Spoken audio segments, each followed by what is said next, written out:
저희 어느새 우리 세션이 8회차에 진입을 했고요. 8회차에 진입을 했고, 처음에 우리 야심찬 계획에 비해서 8회 동안 239쪽부터 364쪽까지를 약 130쪽을 읽었기 때문에 한 회차당 많이 읽었어. 얼마 못 읽었다는 얘기죠. 아니다. 8회차가 아니다. 그래, 빠르차일 리가 없지. 5회차 정도 됐네요.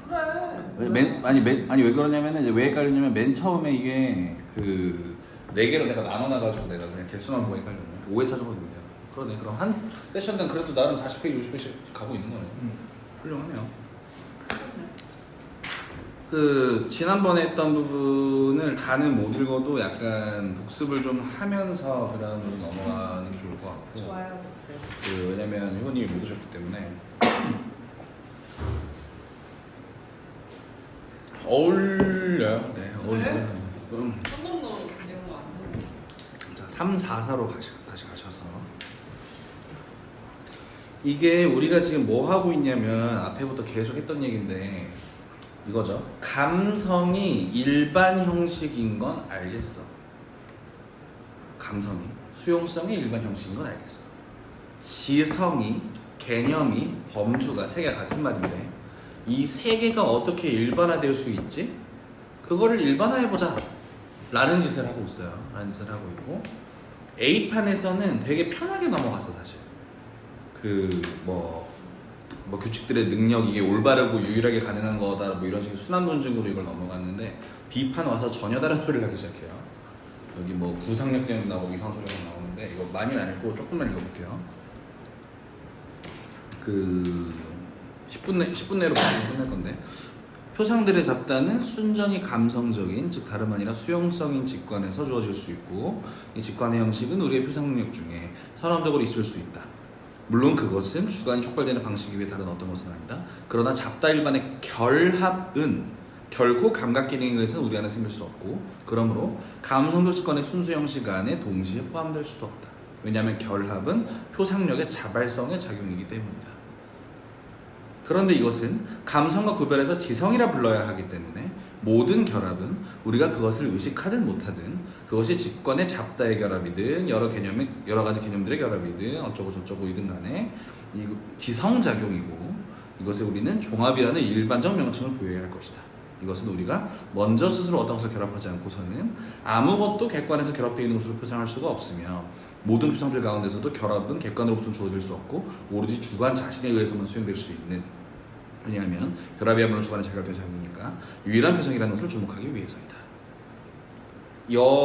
한 바닥이 이해가 안 가서 지난 세션에 어떻게 진행했냐면, 이해가 안 가니까 이거 가지고 막 이렇게 떠든 거야. 토론을 하다가 뒤에 몇 장을 더 읽고 일로 돌아와서 다시 읽었어요.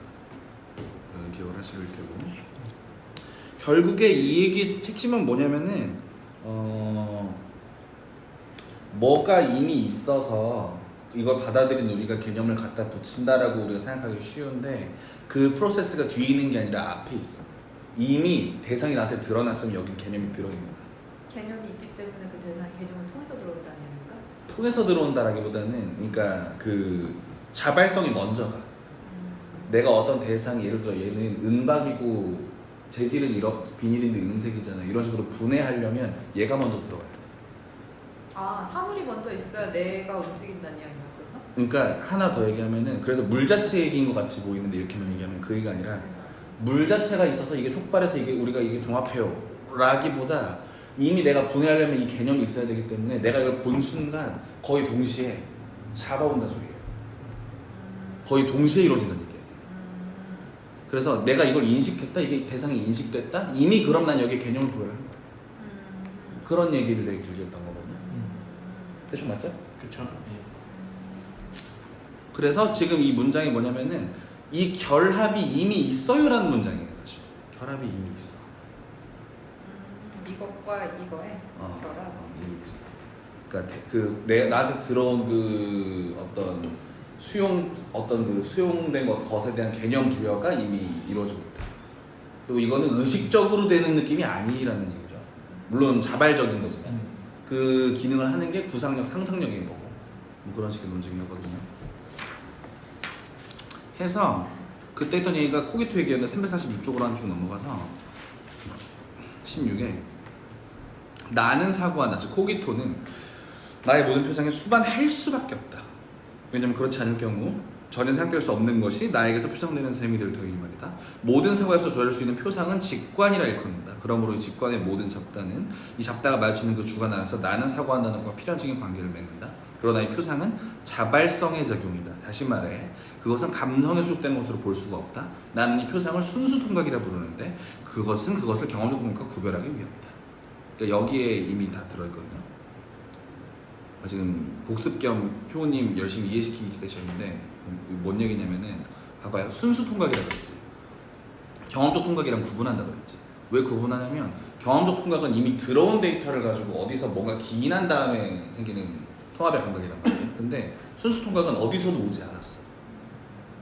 선험적 통각이죠. 이게. 경험이 없이도 일단 작용하는 것처럼 보이는 선험적 통각인 거죠. 그렇죠? 이거 자체가 이미 개념 부여하는 그 사고 자체라는 거예요. 코기토 자체가. 아까 말했던 거랑 연결되는 건가요? 네. 그 결합작용이랑? 그렇죠. 그래서 결합 분석은 후행적이기만 한 거예요. 우리가 이거를 그 사고 한 다음에 어떤 상태를 멈춘 다음에 이걸 결합하는 그런 식의 구상이 아니라 칸트의 구상은 들어온 순간 이미 결합. 여기 이미 사고는 가서 부딪혀서 잡아왔어. 뭐 이런 의미인 거예요. 그리고 그 작용 자체를 순수 통각이라 부르고 있으니까 번역하면 선언적 통각이 되겠죠. 초언론적 통각이 되고 그런 얘기였죠. 되셨죠? 뭐 그런 소리 했던 거 없고. 그래서 뭐가 어떻고 뭐 저떻고 이런 얘기를 쭉쭉 읽다가 끝났어요. 마지막에 뭐 하고 있었는지를 복귀하기 위해서 우리 361부터 다시 갈게요. 아니다, 361이 아니다. 359부터 가야겠죠.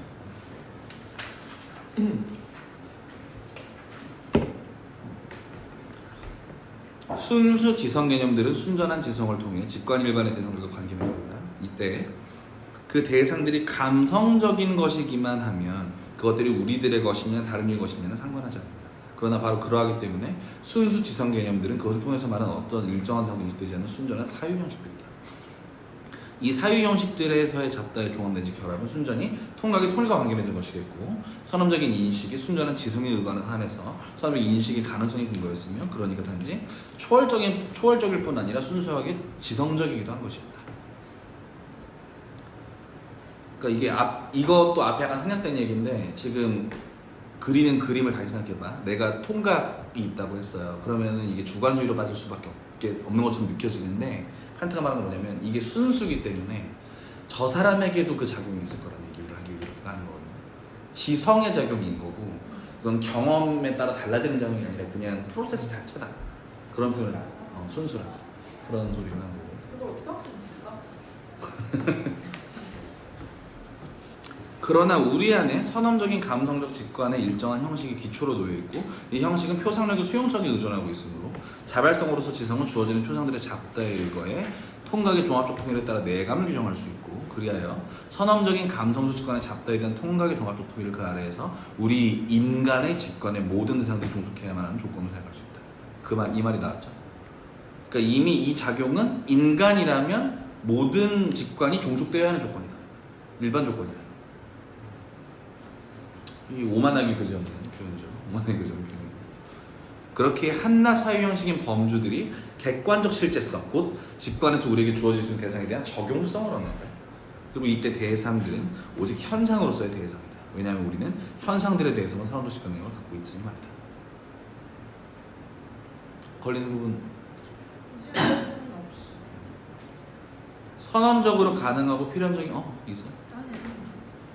선언적으로 가능하고 필연적인 함수식의 잡다의 종합은 형상적 종합이라고 부를 수 있고 그것은 직관 일반의 잡다와 관련된 순전한 범죄 같은 종합, 즉 지성적 종합이라 일컬어진 종합과 구별된다. 종합은 초월적인데 왜냐하면 그것들은 그 자신 선언적으로 선행하기도 할 뿐만 아니라 다른 식의 가능성을 선언적으로 정초하기 때문이기도 하다. 그러나 형상적 종합은 여기서 싸웠죠. 우리 형상적 종합은 근원적 종합적 통일, 즉 범주를 생각되는 초월적 통일과 관련이 한해서 순전한 지성적 결과 구별해서 상상력의 초월적 종합이라 일컬어야 한다. 상상력이란 대상의 현존 없이도 그것을 직관해서 표상하는 능력이다. 그런데 우리의 모든 직관은 감성적이므로 상상력은 그 아래에서만 지성 개념들의 상한 직관을 제공할 수 있는 주관적 이런 점에서 감성에 속한다. 그러나 상상력의 종합이 자발성의 실행인 한, 그러니까 규정적이고 즉 감관처럼 하나 규정되는 것이 아니라 통각의 통일에 맞춰 형식에서 감quan 선도를 규정할 수 있다는 점에서 상상력은 감성을 선도로 규정하는 능력이고 그것이 범주에 따라서 즉을 종합하는 것은 상상의 초월적 종합이 틀림없다. 그것은 바로 지성의 감성에 대한 착각이고 구례에 가능한 직관의 대상에 대한 지성의 최초의 적용이다. 동시에 여타 모든 종의 토대이다. 그러니까 말이 긴데 이것도 짧게 요약하면은 상상력은 감성이라고만도 볼 수 없고 지성이라고만도 볼 수 없어. 어쨌든 상상력이 있어야 우리가 들어온 거와 이 지성의 개념을 연결시킬 수가 있기 때문에 이건 감성적인 측면이 있는데, 플러스 이 다른 지성 개념들을 불러오기 전에 먼저 여기에 붙이는 작용을 한다는 거죠. 그러니까 이게 이렇게 설명을 할수록 엉키는 느낌이 좀 있지만 뭐 어쨌든 그 지성과 감성 사이를 이어주는 가교 역할을 지금 상상력이라는 단어로 쓰고 있는 거예요. 왜냐면 이거 하기 전에 앞에서 그 질문이 뭐였냐면 감성의 형식이 필연적인 건 알겠어. 근데 지성은 어떻게 가능해 그게? 왜 그게 적용 가능해? 가 첫 질문이었기 때문에 그거에 대한 변명을 지금 이걸로 하고 있는 거예요. 변명이라는 말은 안 돼서 어쨌든 그 대답을 이걸로 하고 있는 거예요. 해서 뭐 생산적 상상력, 뭐 재생적 상상력, 어쩌고저쩌고 뭐 이런 얘기들로 이어나갔던 거고. 여기 넘어갔다 해려나?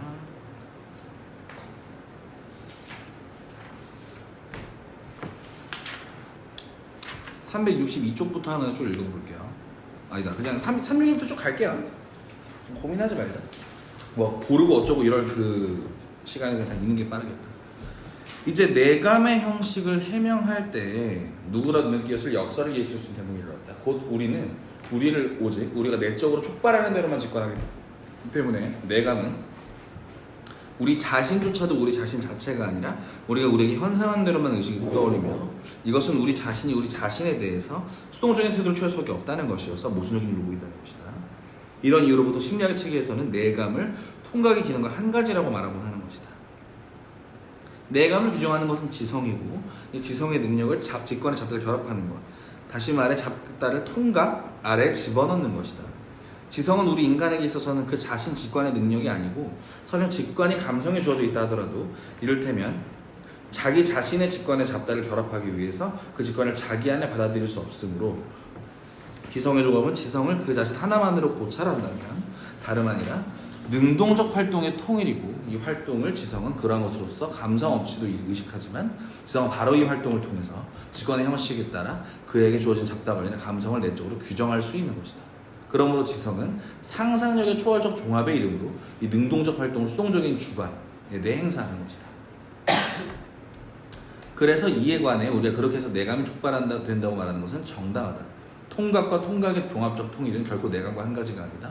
통각은 오히려 모든 결합의 원천으로서 범주란 이름으로 직관 일반의 잡다와 그러니까 모든 감성 직관에 앞서 객관 일반에 관여한다. 반면에 내감은 직관의 순전한 형식을 함유할 뿐 그 형식에서의 잡다를 결합함이 없으며 따라서 아직 전혀 어떠한 규정된 직관도 함유하고 있지 않다.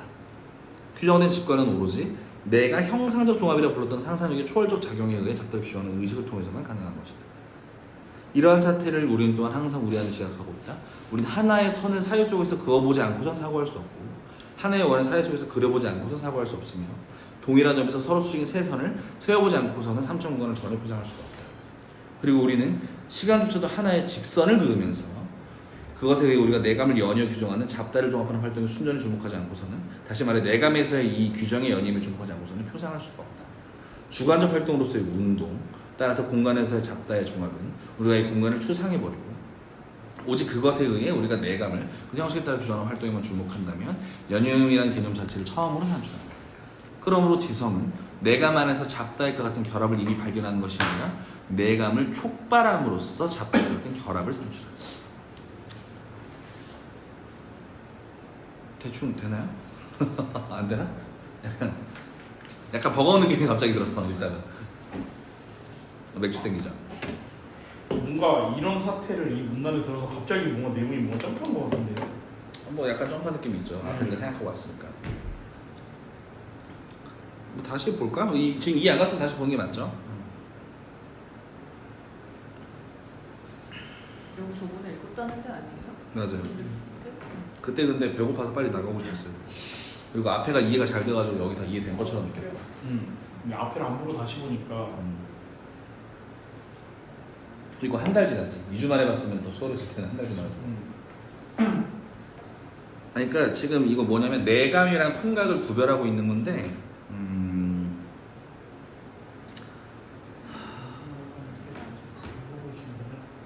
그 혜수님이 저번 시간에 질문했던 게 내감의 개념이거든요. 그러니까 외감은 공간이야. 외적 감정은 공간의 룰을 따라. 이거 너무 쉬운 얘기잖아. 내감이 왜 시간이냐라는 점이 일단 출발점이었던 거고, 내감이 왜 시간의 그 기능을 따르냐. 근데 이거에 대해 우리가 이 책을 읽지 않고도 알고 있는 기본적인 형식은 뭐냐면, 나는 어쨌든 들어온 걸 순서대로 배치한단 말이야. 어쨌든 들어온 거의 흐름을 주목할 수 있고 그 변화를 종합할 수 있는. 그럼 이 종합은 어떻게 되는데 뭐 이런 얘기들을 하는 건데, 그래서 이렇게 보면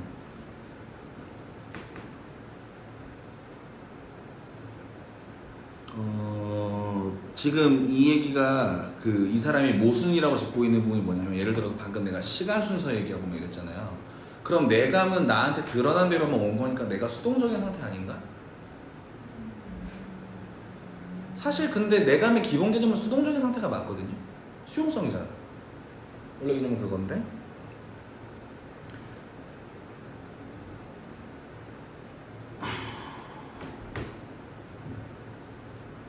그러니까 지금 앞에서 연이음 얘기한 게 그 통감 얘기를 그냥 다시 변형하는 내용으로 지금 보이고 그 뒤에서 지금 그 문장이 좀 복잡하긴 한데, 그러면 나는 사고한다가 나를 자기 자신을 직관한 여기부터 지금 그 뭐라고 해야 되지? 초월이나 메타인지 그쪽으로 얘기가 넘어가는 것처럼 지금 보이는데,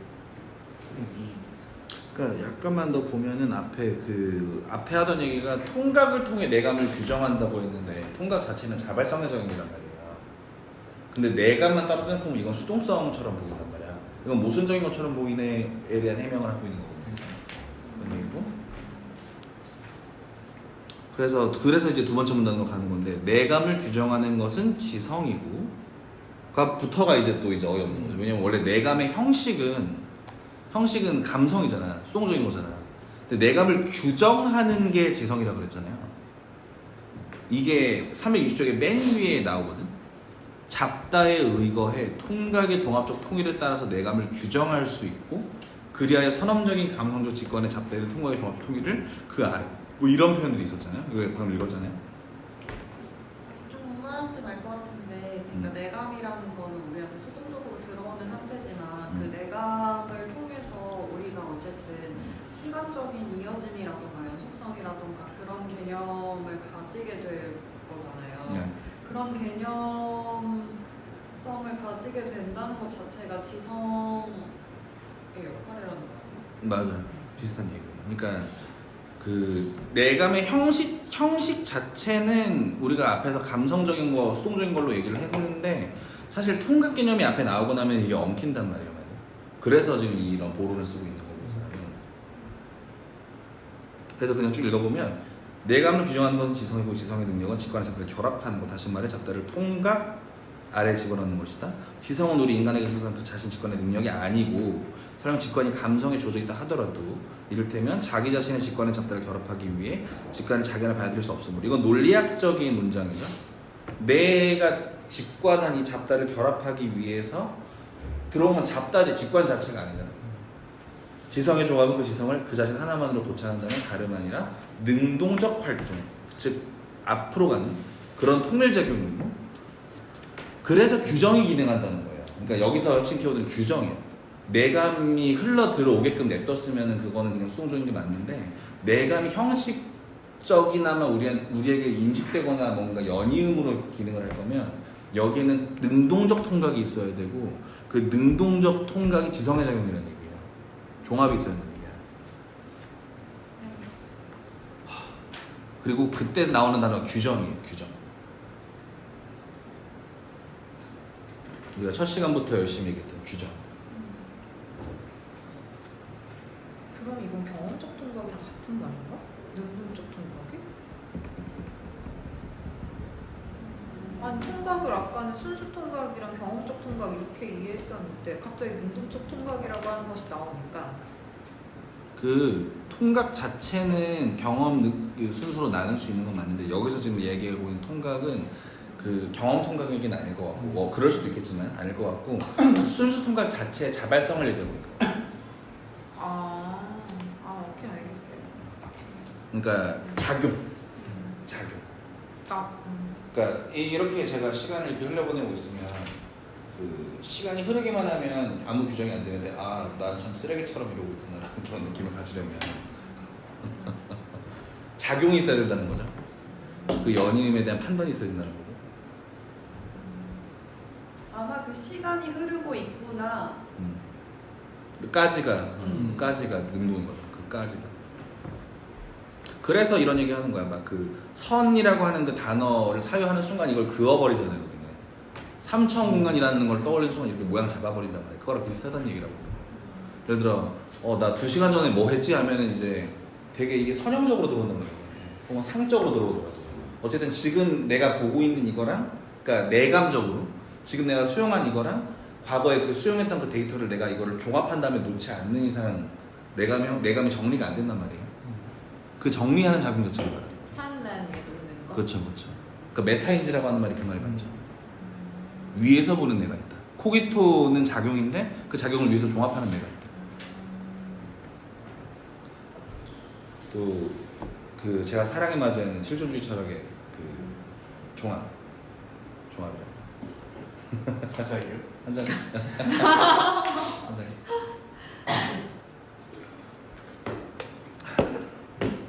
그래서 그런 결합을 산출한다. 363쪽에 그러나 어떻게 나는 사고한다에 나아가 자기 자신을 직관하는 나와 구별되면서도 나는 또 다른 직관 방식을 저도 가능한 것을 표현할 수 있으므로 또한 동일한 주관으로서 하나일까 하는 문제.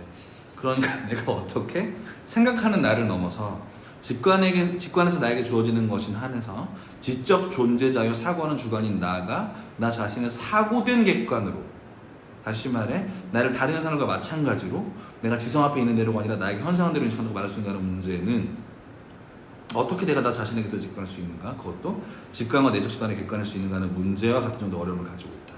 그러나 실제로 사실이 그럴 수밖에 없음은 우리가 공간을 외감 현상들의 순전한 소적으로 타당하다는 걸 인정할 때 다음과 같은 사정에 의해 명료하게 드러난다.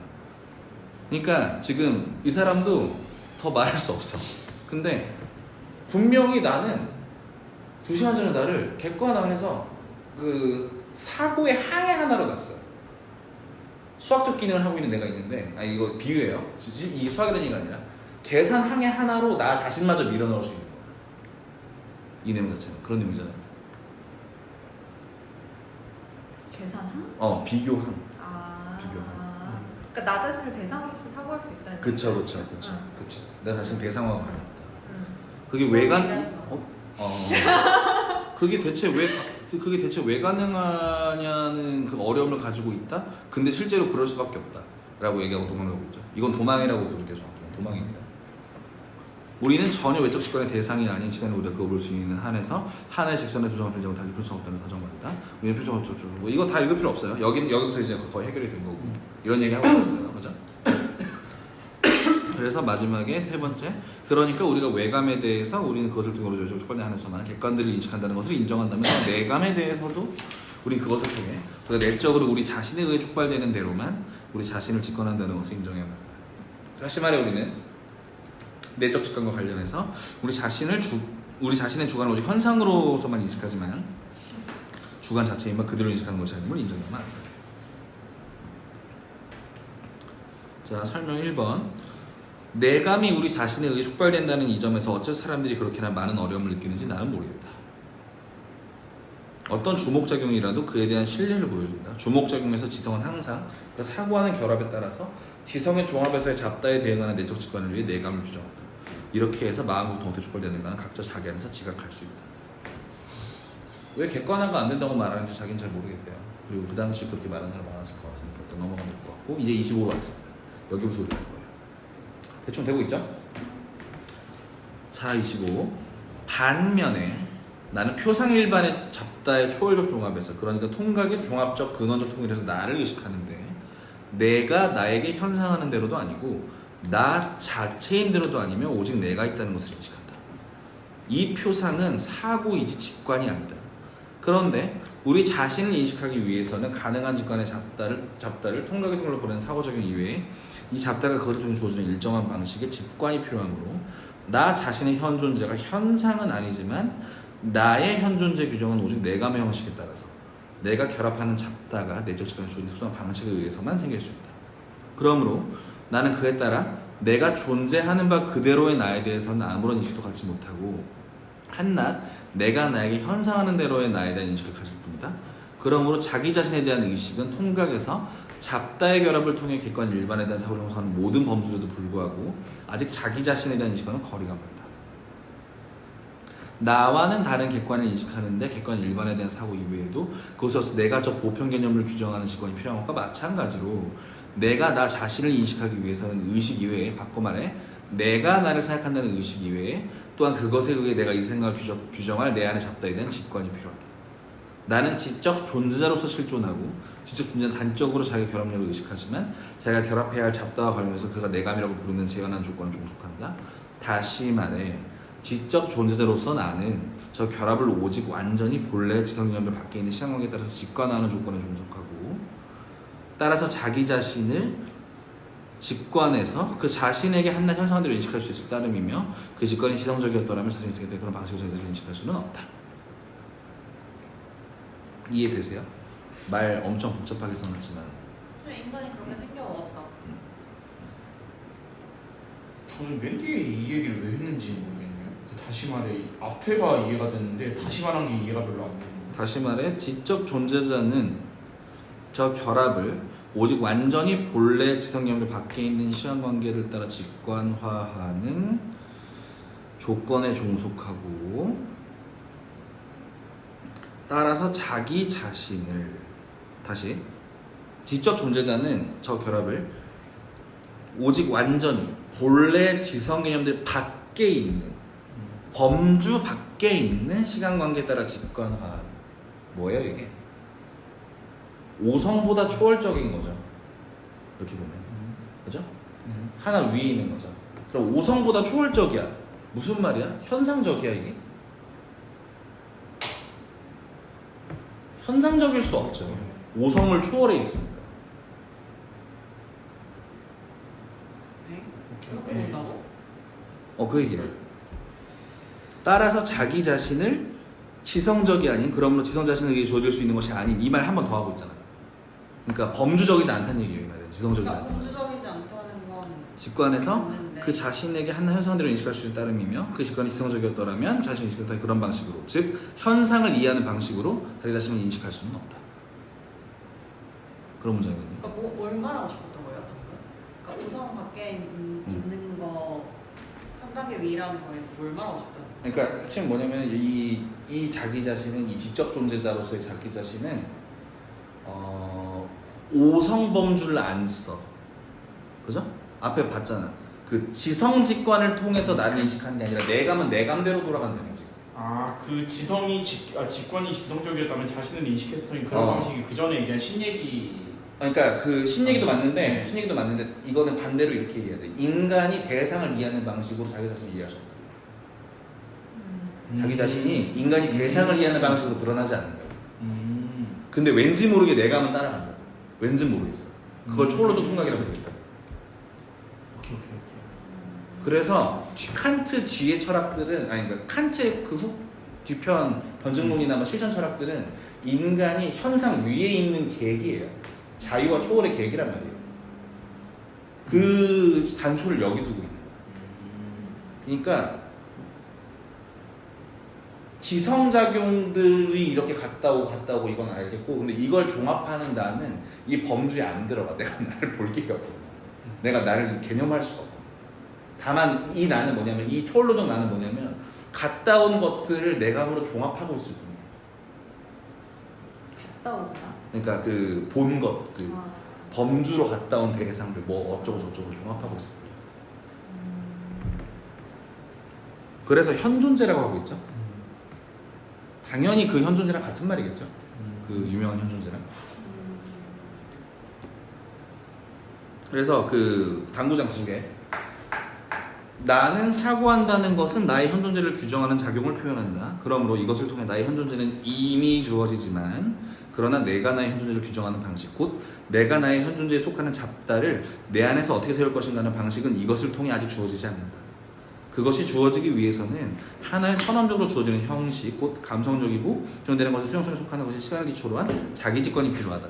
그런데 내가 내 안에 규정하는 자를 시간이 규정되는 것을 제공하듯이 규정하는 작용에 앞서 제공한 다른 어떤 자기적을 갖고 있지 않다면 나는 나의 현 존재를 자기활동적인 존재의 현 존재를 규정할 수 없고 단지 나의 사고에 곧 규정적인 자발성을 표상할 뿐이며 나의 현 존재는 여전히 감성적인 모습으로 곧 현상 현 존재로 규정되는 것으로 남는다.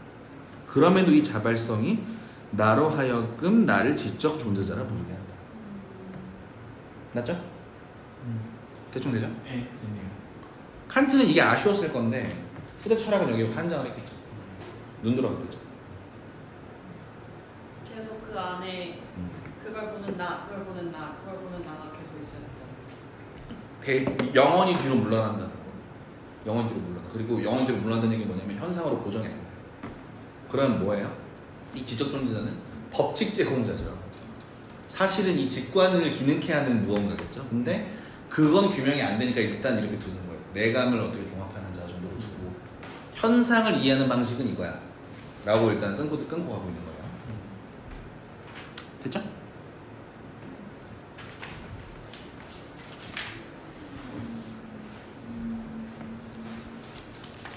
여기서 또 이제 다른 얘기하는 것 같죠?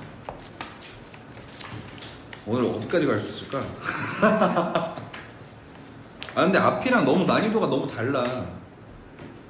어느 순간부터 갑자기 아니 솔직히 한 300 중반까지만 해도 쑥쑥 넘어가고 그냥 그 읽으면 이해되는데 여기는 막 생각을 여러 번 해야 읽히니까. 자 26 순수 지성 개념들의 보편적으로 가는 경상에 대한 초월적 영역. 형이상학적 영역에서는 그러니까 범주표 얘기라고 지금 각주를 달아줬네요. 선험적인 범주들 일반의 근원이 사고의 일반 논리적 기능들과의 완전한 일치 의구에 밝혀졌고 반면에 초월적 영역에서는 이 범주들이 직관 일반의 대상에 대한 선험적 인식으로서 가능함이 해명되었다. 이제는 범주들을 통해 언제나 오직 우리의 감관들에 나타날 수 있는 대상들을 단지 그것들의 직관의 형식에 따라서가 아니라 그것들의 결합의 법칙들에 따라서 선험적으로 인식하는 것이 그러므로 자연에게 이를테면 법칙을 지정하는 것이 더 나아가 자연을 가능하게 하는 것을 설명되어야 한다. 왜냐하면 범주들의 이 같은 효용성 없이는 우리들의 감관에 나타날 수만 있는 모든 것이 어떻게 단지 선험적으로 생겨난 법칙들 아래서 존재하는가가 밝혀지지 못할 것이기 때문이다. 지금 제목 다시 보면 순수 지성 개념의 경험적 사역에 대한 영역이니까 순수 지성 개념으로 드러난 것들이 경험적으로 어떻게 되는가에 대한 일반화로 번역을 해보면 이 챕터는 이제부터는 자연과학에 대한 얘기일 것 같죠. 그런 뉘앙스가 좀 느껴지고 무엇보다도 먼저 내가 주의해 두는 바는 나는 포착의 종합을 경험적 직관에서의 잡다의 합성이라 이해하며 이것을 통해 지각, 곧 직관에 대한 경험적 의식이 가능하게 된다는 점이다. 우리는 외적으로 또 내적으로 감성적인 선험적 직관의 형식을 공간, 시간, 표상에서 가지며 현상의 잡다의 포착의 종합은 항상 이 형식들에 맞아야만 한다. 왜냐하면 종합 자체가 이 형식에 따라서만 생길 수 있으면 말이다. 그러나 공간과 시간은 단지 감성적 직관의 형식으로서 뿐만이 아니라 잡다를 하면 직관들 자체로서 그러므로 그 직관들 내의 잡다의 통일 규정과 함께 선언적으로 표상된다. 그러므로 이미 내 밖과 안의 잡다의 종합적 통일도 그러니까 공간 시간상에서 규정되는 것으로 표현되는 모든 것이 쫓아야만 하는 결합도 모든 포착의 종합의 조건으로서 이 직관들과 함께 이미 동시에 주어진다. 그러나 이 종합적 통일은 오로지 우리 감성적 직관에 적용된 범주들에 따라서 근원적 의식이 주어진 직관 일반의 잡다를 경합한 종합이 다른 걸 수 없다. 따라서 지각조차도 그에 의해 가능하게 되는 모든 종합은 범주들 아래에 종속한다. 그리고 경험이란 연결된 지각들에 의한 인식으로 범주들은 바로 경험을 가능하게 하는 조건들이고 그러므로 또한 경험의 모든 이상에 선언적으로 타당하다. 말 길고 복잡하게 보이는데 범주가 모든 경험에 일반적으로 타당하고 우리가 그 뭐랄까 경험적 직관을 통해 얻은 그 잡다들을 어떤 법칙을 세우기 위해 포착해서 이걸 만들어 놓는 그 작용들은 이미 범주적이야. 그리고 인식되는 순간 같이 드러나는 것이다. 그죠? 붙어가죠.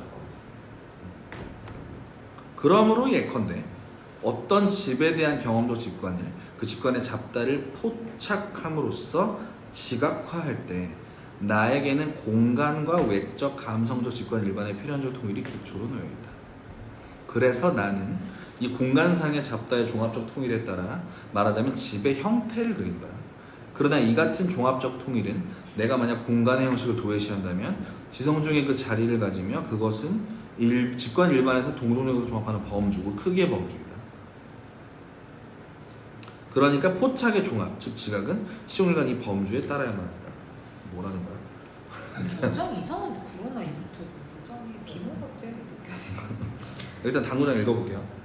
대상으로 표상된 공간, 실제로 기하학에서 사람들이 표현하는 것은 직관의 순전한 형식 이상의 것, 곧 감성 형식에 따라 주는 잡다의 하나의 직관적인 표상으로서의 총괄을 합류한다. 뭐라는 거야? 일본어 아니야? 그래서 직관의 형식이 주어진 잡다를 제공한다면 형식적 직관은 표상의 통일을 제공한다. 이 통일을 나는 감성학에서 한낱 감성에 속하는 것으로 간주했는데 그것은 이 통일이 비록 감관에 속하지 않을 뿐더러 그것을 통해 비로소 모든 공간시간 개념들이 가능하게 되는 조합을 전제하는 것이긴 하지만 모든 개념을 선행하는 것임을 강조하기 위해서였다. 이 통일에 의해 공간이나 시간은 비로소 직관으로서 주어지므로 이 산업적 직관의 통일은 공간과 시간에 속하는 것이고 지성 개념에 속하는 것이 아니다. 뒤로 넘어가 볼게요. 일단 지금 이 얘기 자체는 내가 집의 형태를 막 그렸는데 일단 그 공간의 형식을 안 쳐다보고 내 종합된 집을 보자 이거야. 보통 집이라는 거는 그냥 밖에 대상에서 예를 들어서 뭐 카메라 상태로 상관없어. 저걸 봤어. 저걸 보면은 이거는 뭐냐면은 일단은 공간에 있는 저 대상이 나한테 들어왔고 내가 이거에 따라 개념 부여한 대상일 거란 말이야. 그래서 카메라 삼각대잖아. 근데 들어온 어떤 위치값이나 어떤 감성의 내용을 좀 빼보면 일단 저건 크기라는 거예요. 크기. 일단 저건 크기야. 아마 그럴 수 없다는 걸 말하는 것 같긴 한데. 일단 좀 넘어가 보죠. 또 다른 예를 내가 볼 때 그럴 수 있다는 얘기를 하고 싶은 거야. 또 다른 예를 들어 내가 물이 어느 것을 지각할 때 나는 시간 관계에서 서로 대립해 있는 물의 두 상태를 포착한다. 그러나 내가 내적 직관으로서 현상의 기초에 두고 있는 시간에서 나는 필연적으로 그것이 없으면 저 시간 관계가 시간 연속으로 직관에서 규정되는 것으로 줄 수 없을 터인 잡다의 종합적 표상을 통일을 표상한다. 그러나 이제 그 아래에서 내가 직관 일반 잡다 결합 한정적인 종합적 통일은 만약 내가 나의 내적 직관의 일정한 형식, 곧 시간을 도외시한다면 원인의 범주이며 내가 이 범주를 나의 감성에 적용할 때 나는 이 범주에 발생하는 모든 것을 시간 일반의 관계에 따라 규정한다. 그러므로 그러한 사건에서의 포착은 그런 사건 자체는 가능한 직관의 면에서 볼 때 결과 원인의 관계 개념 아래 놓여 있다. 다른 모든 것 사정은 마찬가지다. 그러니까 말이 복잡한데 경험적 데이터를 일반화하는 방식. 물이 얼었어. 경험적 데이터는 뭐야? 시간의 형식으로 얼지 않은 상태의 물과 언 상태의 물을 가져오죠. 그죠? 얼지 않은 물과 언 상태의 물을 가져와. 이게 내 1번 심상이잖아. 근데 내가 여기서 시간 스캔을 빼봐. 나한테 들어온 건 시간 스캔이 있어야만 들어올 수 있어요. 기본적으로. 그죠? 시간 스캔을 빼면 여기에 내가 그 시간 스캔을 통해 받아들였던 대상에 부여했던 개념인 원인과 결과가 나와.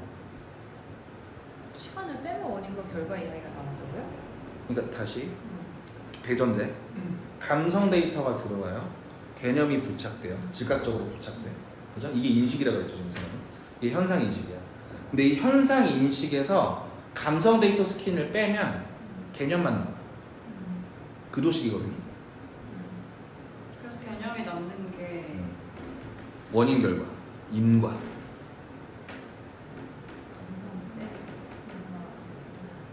그 아까 집 얘기도 마찬가지. 집은 그냥 경험된 거잖아. 집 자체는. 근데 여기에 이거를 일반화할 수 있는 형태로, 그러니까 내 경험의 일반 어쩌고 그 감성적 도식을 도외시하고 나면 크기만 남는다. 이 집의 크기. 뭐 색깔일 수도 있겠죠. 아, 색깔은 아니야. 근데 어쨌든 개념만 남는다는 얘기야. 개념만 남는다는 얘기고. 그러니까 일종의 범주만 남는다는 거죠. 그쵸. 정확해. 범주만 남는다. 범주만 남길 수 있다. 좀 더 정확히는 범주만 남길 수 있다고 해요. 아, 오케이. 그럼 다른 걸 봐도 저거라고 인식할 수 있는 근거가 되겠네. 그쵸. 범주들이란 현상들에게, 그러니까 모든 현상들의 총괄인 자연 진료상으로 진료상으로 본 자연, 모든 총괄인 자연에게 선험적 법칙들을 지정하는 개념들이다. 그래서 이제 다음의 질문이 제기된다. 곧 그 선험적 법칙들은 자연으로부터 노출된 것이 아니요, 그것들의 범형으로서 자연을 따르는 것이 아니므로, 만약 그렇다면 그것은 하나의 경험의 모습이다. 자연이 저 선주를 따라야만 한다는 것을 어떻게 이해할 수 있겠는가는 질문입니다. 즉 자연에 추해진 것이 아닌 법칙들이 어떻게 자연의 잡다의 결합을 선험적으로 주장할 수 있는가는 질문이 생긴다. 아래의 수수께끼는 해답입니다. 어떻게 자연에서 현상의 법칙들이 지성과 지성의 선험적 형식, 곧 잡다 일반을 결합하는 지성과 지성의 능력을 합치해야만 하는가 하는 문제는 어떻게 현상들 자신이 선험적인 감성적 직관 형식 합치해야만 하는가 하는 문제보다 더 기이할 것이 아무것도 없다. 똑같다. 왜냐하면 현상들이 그 자체로 실존하는 것이 아니라 단지 주관이 감각 기능을 갖는 한에서 주관과 관계에서만 실존하는 것이듯이 법칙들도 현상들 안에 실존하는 것이 아니라 현상들이 의존하고 있는 주관이 지성을 갖고 있는 한에서 그 주관과 관계에서만 실존하는 것이기 때문이다. 사물들 자체 해결하면 그것들이 인식하는 지성 밖에서도 그 합법칙성에 반드시 속할지도 모르겠다. 그러나 현상들이란 그 자체로서는 무엇인가에 대해 알려진 바 없이 있는 사물들의 표상일 따름이다. 멈추고, 물 자체 해결하면 뭐 합법성 어쩌고가 있을 수도 있겠어. 난 모르겠고, 일단 현상인 한 우리가 그거를 경험의 대상으로 대하든 자연법칙의 대상으로 대하든 똑같다는 거예요. 주관이가 싸버린다. 부여된다는 거예요. 어차피 우리 안에서 일어나는 일이기 때문에. 그렇죠. 그러나 한갓 표상으로서의 현상들은 연결하는 자가 지정해준 법칙인 그 연결의 법칙 아래 종속한다. 그런데 감성적 직관의 잡다를 연결하는 것은 상상력이고, 이 상상력은 지성의 종합적 통일적인에서는 지성에 의존하며 포착의 잡다의 면에서는 감성에 의존한다. 그런데 모든 가능한 지각은 포착의 종합에 의존하지만 이 포착의 종합 자신, 곧 이 경험적 종합은 선험적인 종합에, 그러니까 범주들에 의존하므로 모든 가능한 지각들은 그러니까 또한 언제나 경험적 의식이 이룰 수 있는 모든 것은 곧 자연의 모든 현상들은 그것들이 결합되어 있는 면에서 범주들에 종속할 수밖에 없고, 형식상으로 본 자연은 그것의 필연적인 합법칙성의 근원적 근거인 범주들에 의존한다. 그러나 순전히 범주들로서 현상들에게 선험적으로 법칙들을 지정하는 순수한 지성 능력도 공간 시간상의 현상들의 합법성이 자연 일반의 존재 법칙으로까지는 이르지 못한다. 특수 법칙들은 경험적으로 규정된 현상들에 관한 것이므로 선험적 법칙들에서 완벽하게 도달할 수 있는 것은 아니다. 비록 그것들이 모두 선험적 법칙에 종속하는 것이긴 하지만 말이다. 도대체가 특수 법칙들을 알기 위해서는 경험이 덧붙여져야만 한다. 그러나 경험 일반과 경험 대상으로서 인식될 수 있는 것에 관해서 오로지 선험적 법칙만이 가르침을 준다. 됐죠? 특수법칙은 보편 법칙이 아니라 특수 법칙이죠. 그러니까 근데 어떻게 구분할 수 있는 거야? 뭐 예를 들어서 이거는 방향이 반대긴 한데 예를 들어 화산이 폭발하면 회색연기가 난다. 그러니까 뭐 일반 법칙이라고 치면, 특수 법칙은 화산이 폭발했는데 이유는 모르겠는데 파란색 연기가 나요. 그럼 그 경우는 뭐야? 뭐 이렇게 됐을 때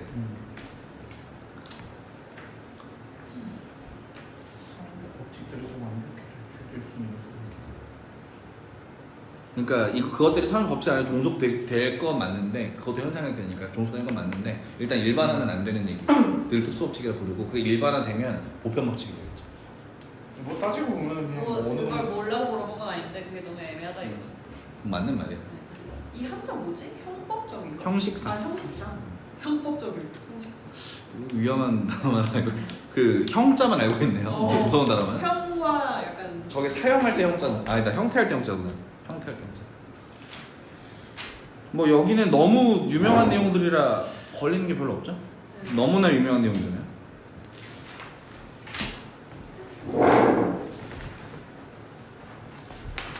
금방 넘어간다. 우리는 범주들에 의하지 않고서는 어떤 대상도 사고할 수가 없고, 저 개념들에 대응하는 직관에 의하지 않고서는 어떤 사고된 대상도 인식할 수가 없다. 그런데 우리 일체 직관은 감성적이고 인식의 대상이 주어지는 것 것이 안에서 이 인식은 경험적이다. 그러나 경험적 인식은 경험이다. 따라서 우리에게는 오직 가능한 경험의 대상에 대한 것 이외에는 어떤 선언적 인식도 가능하지가 않다. 선언해버렸죠. 이 뒤에 300년 동안 많은 사람을 괴롭힌 이 선언적 문장 나왔습니다. 이거 당구장 읽어볼게요. 이 명제로부터 이끌어낼 우려할 만한 나쁜 귀결을 사람들이 성급하게 부딪힌 일이 없도록 하기 위해서 나는 다만 다음의 사항에 대한 주의를 환기시키려 한다. 사고작용함에서 범주들은 우리의 감성적 직관의 조건들에 제한받지 않고 오히려 무한정한 들판을 갖는 것이다. 또 그 가스라이팅 시작했죠? 우리가 사고하는 것을 인식함이 즉 객관의 규정만이 직관을 필요로 하는 것이고 그런 만큼 직관이 결여된 곳에서도 객관에 대한 사고는 주관의 이성사용과 관련해서는 역시 참도 유형의 결과를 가질 수 있는 것이다. 그러나 이성사용은 결코 객관의 규정, 그러니까 인식에 관계하는 것이 아니고 주관의 규정과 그것의 의욕의 규정에 관계하므로 여기서 언급할 필요가 없겠다. 오케이. 그러니까 이게 서문에는 이런 식으로 표현되죠. 이게 없다고 해서 니들이 되게 당황할 텐데 이게 있다는 게 오히려 무한한 가능성을 주는 것이고 있다고 얘기해버리면 모든 게 고정되어버리기 때문에 인간은 알 수 있는 게 없다고 이렇게 표현되죠. 서문에서 나왔던 내용으로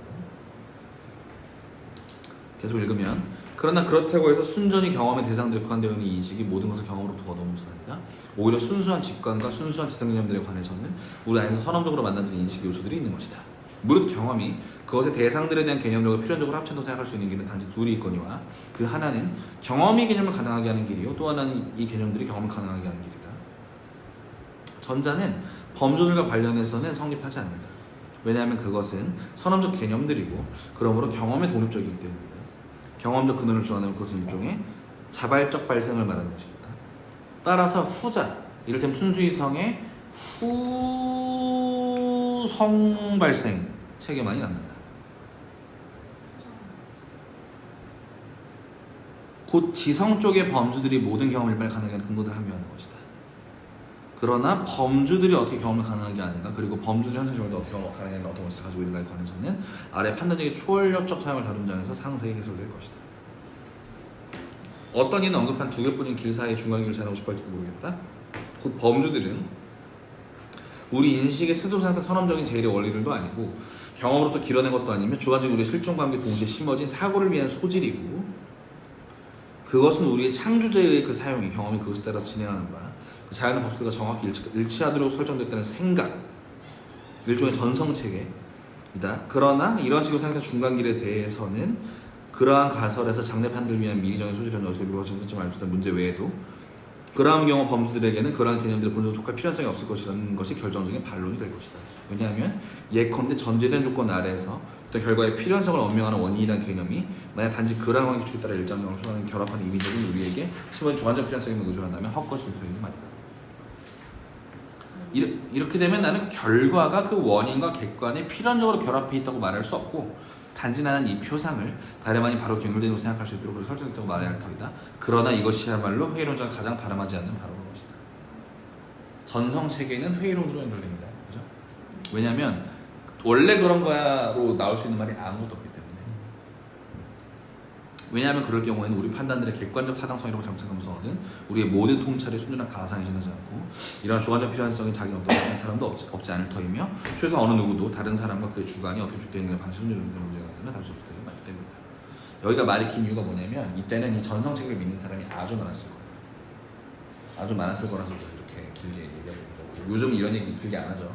세 마디면 끝나죠. 뭐 라이프니츠도 사실 2개월에 속한다고 봐야 되는. 그렇죠. 라이프니츠도 2개월이죠. 관념론이잖아요. 그러니까 신이 준 능력이 원래 자연을 인식하게끔 해준다는 그 개념이고 이거 부연을 하자면 이게 아까 자연 개념으로 돌아가서 생각을 해보면 이때 자연과학이 왜 자연 철학이 왜 신학적인 느낌이냐면 신이 자연을 만들었잖아요. 인간한테 자연을 이해할 능력을 주셨잖아요. 그래서 인간의 체계화 가능하다는 식으로 들어간단 말이에요. 근데 이거를 원래 그렇다는 말에서 떼고 싶은 건데 그때 유행하던 생각이 이런 생각이니까 반박이 길어진 거예요. 근데 뭐 결과적으로 칸트 본인도 신과는 상관이 없지만 원래 그렇게 하다는 식으로 얘기를 하고 있어가지고 뭐 그래서 니시한테 욕 막 개먹잖아요. 이 연역이었죠. 이 연역은 순수한 지성 개념들과 더불어 모든 선언적 이론이 인식 경험을 가능하게 하는 원리들임을 서술한 것이다.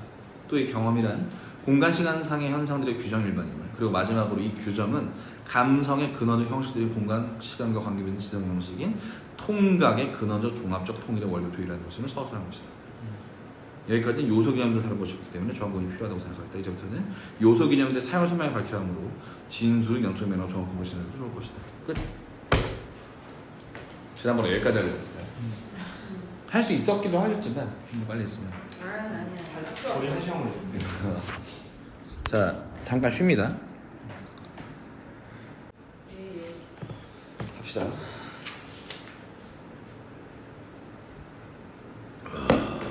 예스. 373. 초월적. 오는 거. 어? 문준이 오는 거. 몰라. 이따 상황 보냈으니까 무시하고 행동합시다. 진짜 좋은데 짠 상황이야. 아휴 놀라기 잘한 또. 초월적 분석법 제2권 원칙의 분석학. 일반 논리학은 상위인식 능력의 구분을 정확히 합치는 설계도 위에 세워져 있다. 이 상위인식 능력이 지성, 판단력, 이성이다. 그러므로 저 교설은 그러니까 논리학은 그 분석학에서 개념 판단 추리를 다룬다. 이것은 사람들이 보통 지성이라는 개괄적인 명칭 아래에서 이해하는 저 마음의 능력이 기르는 것을 순서에 그대로 들어맞는다. 방금 말한 순전한 형식 논리학은 인식의 일체 내용을 도외시하고 순전히 사고, 즉 논면적 인식의 일반의 형식만을 취급하기 때문에 형식 논리학은 분석학 부분에서 이성을 위한 규정도 포함할 수 있다. 이 이성의 형식은 확실한 규정을 가지고 있는데 이것은 그때그때 사용되는 인식의 특수한 본성을 고려함이 없이도 즉 선험적으로 이성적인들을 단지 그 요소를 분해봄으로써 통찰할 수 있는 것이다. 초월 논리학은 한정된 내용, 그 선험적인 순수한 인식 내용에만 국한되어 있으므로 형식 논리학의 구분을 그대로 따라할 수는 없다. 이성의 초월적 사용은 객관적으로 전혀 타당하지 않고 그러니까 진리의 논리학, 다시 말해 분석학에 속하지 않고 오히려 가상의 논리학으로서 초월적 변증학이라는 이름을 가진 전문적 이론칙에 대한 특수한 부분을 필요로 하기 때문이다. 말이 좀 어려운데? 일단 계속 가볼게요. 그러니까 말이 어려운 게 내용이 어렵다기보다 뭔 말 하는지 모르겠어요.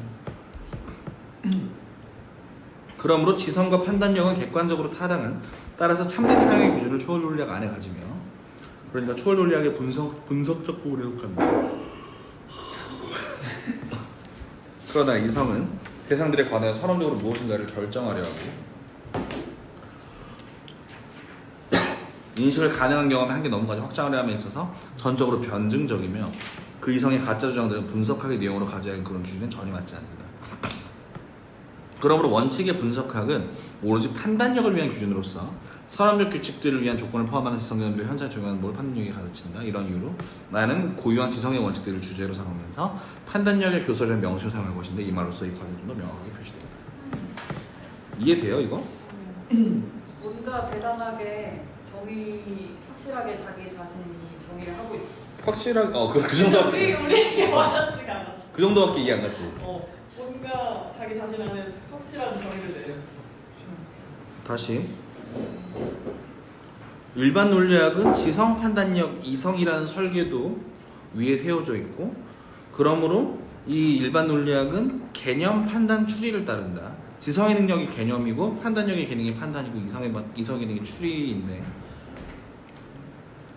그래서 방금 말한 이 형식 논리학은 인식이 순수하든 경험적이든 상관없이 순전히 사고 일반의 형식만을 취급하기 때문에 일반적인 말이죠. 이거는 형식 논리학은 분석학 부분에서 이성을 위한 기준도 포함할 수 있다. 이 이성의 형식은 확실한 규정을 가지고 있는데 이것은 그때그때 사용되는 인식의 특수한 본성을 고려함이 없이도 선험적으로 이성적인 것들을 단지 요소를 분해보고 통찰할 수 있는 것이다. 그러니까 지금 이성의 형식을 논리학처럼 해보겠다는 소리 같거든요. 지금 느낌이.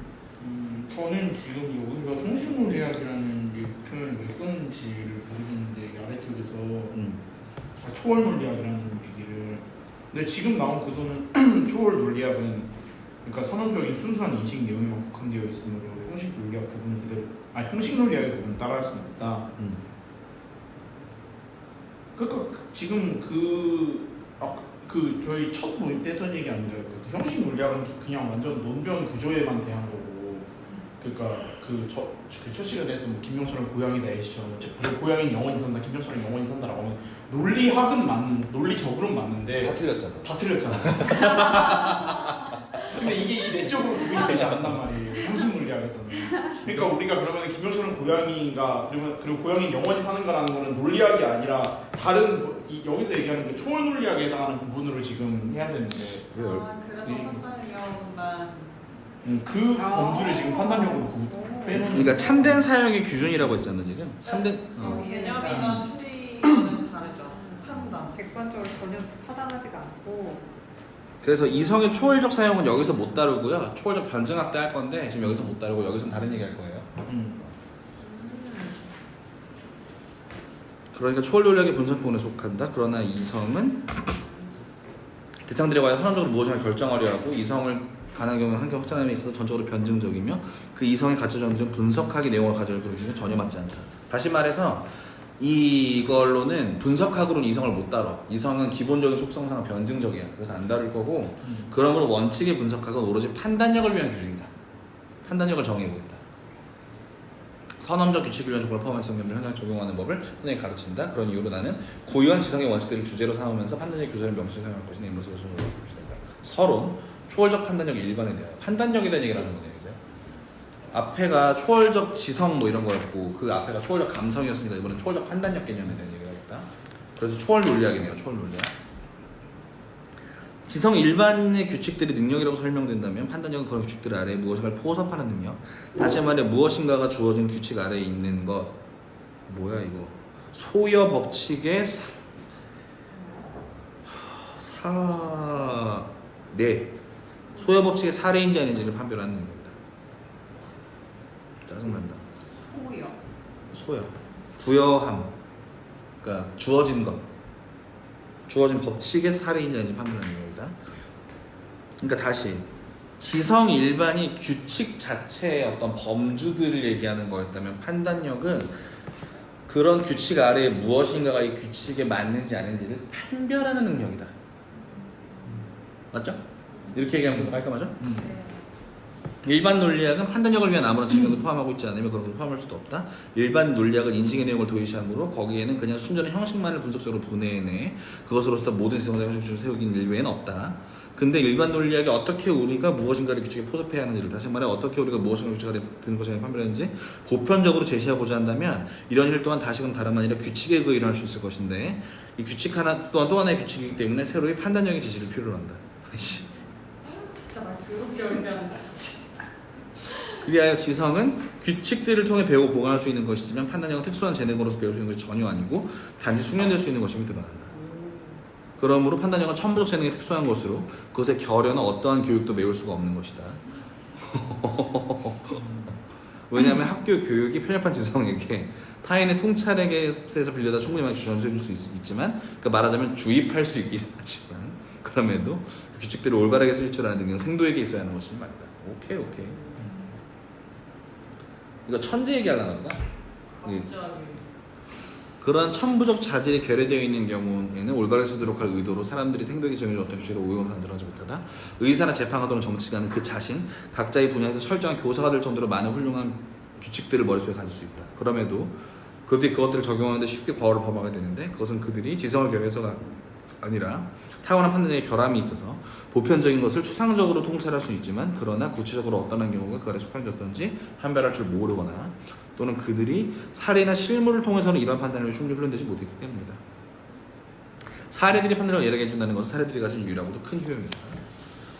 지성의 통찰력의 정확성과 정밀성에 관해 말할 것 같으면 사례들은 보통 그런 것에는 오히려 방해가 되는 말이다. 왜냐하면 사례들의 규칙의 조건들을 한계의 경우로서 충전하게 만족시키는 일은 매우 드물고 게다가 규칙들을 보편적으로 그리고 경험투선 상황과 독립적으로 충분히 통찰할 수 있는 것은 약화시키며 그래야 종간의 규칙들을 원칙이라기보다 공식처럼 버리도록 하기 때문이다.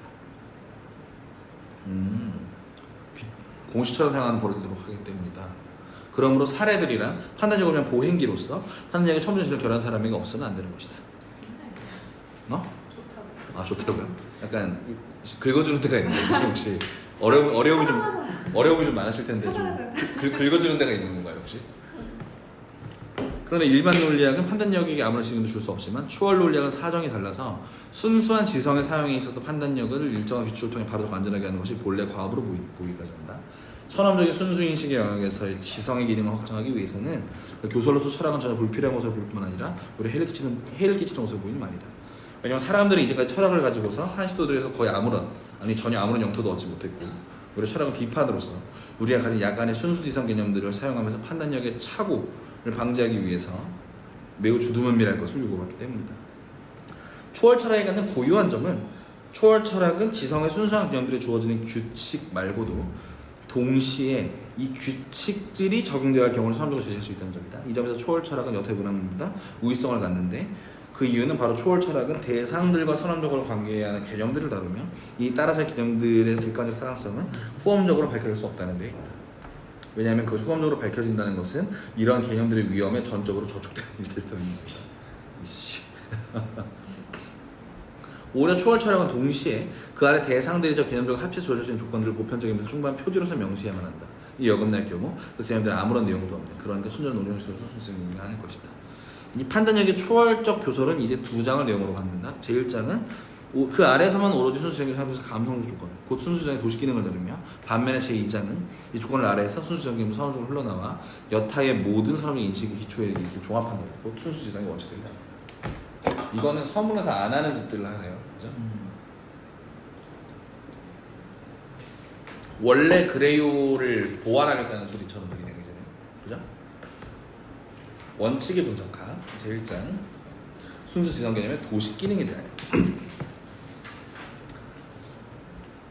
이게 그 스키마라고 알고 있는 그 단어랑 붙어가는 거거든요.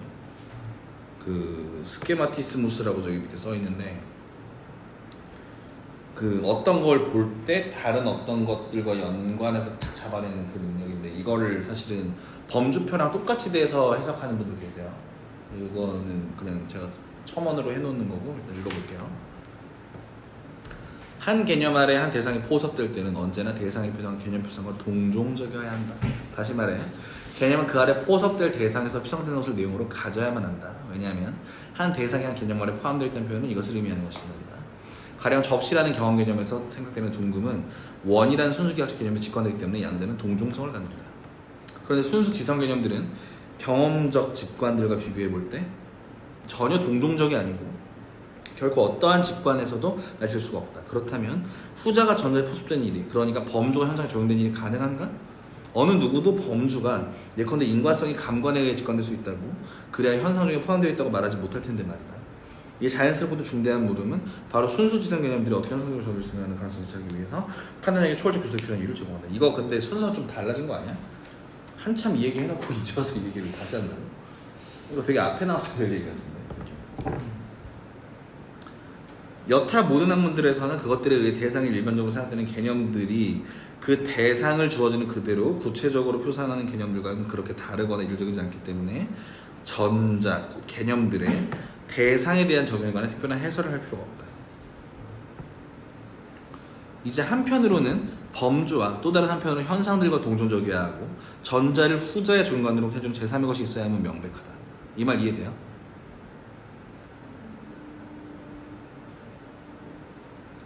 범주와 또 다른 한편으로는 그러니까 이게 논리적 전개가 뭐냐면 무언가가 무언가에 포섭되려면 동종성이 있어야 돼. 1번. 그죠? 근데 경험 직관과 지성 범주가 동종성이 있어? 없는 것 같아. 그러면 제3의 개념이 있어서 얘는 경험 직관과도 동종적이고 범주와도 동종적인 애가 있어야 돼. 이거죠?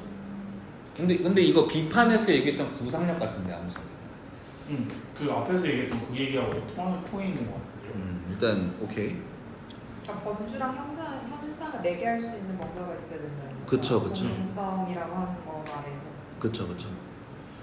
이 매개적 표상은 순수하면서도 한편으로는 지성적이고 다른 한편으로는 감성적이어야만 한다. 그러한 표상이 초월적 도식이다. 지성 개념은 잡다한 것 일반의 순수한 종합적 통일을 내용으로 갖는다. 시간은 내감의 잡다한 형식적 조건으로서 그러니까 모든 표현들을 연결하는 형식적 조건으로서 순수 직관의 선업 잡다를 내용으로 갖는다.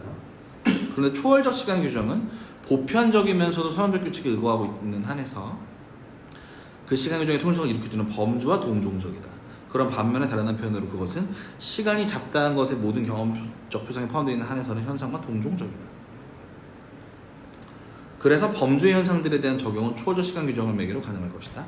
이 초월적 시간 규정이 지성 개념들의 도식으로서 후자를 전자 아래 포섭하는 것을 매개한다.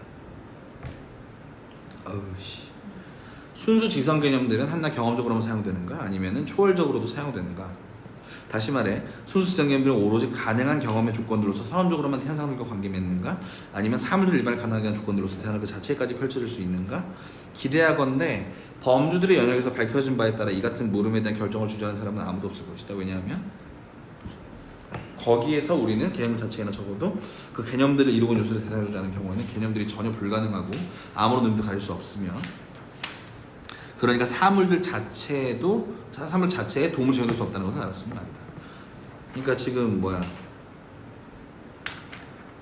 당연히 순수 지성 개념은 오로지 가능한 경험의 조건으로서 현상들로만 관계 맺는다라고 쓰면 될 문장을 한 문단으로 쓰고 있는 거죠.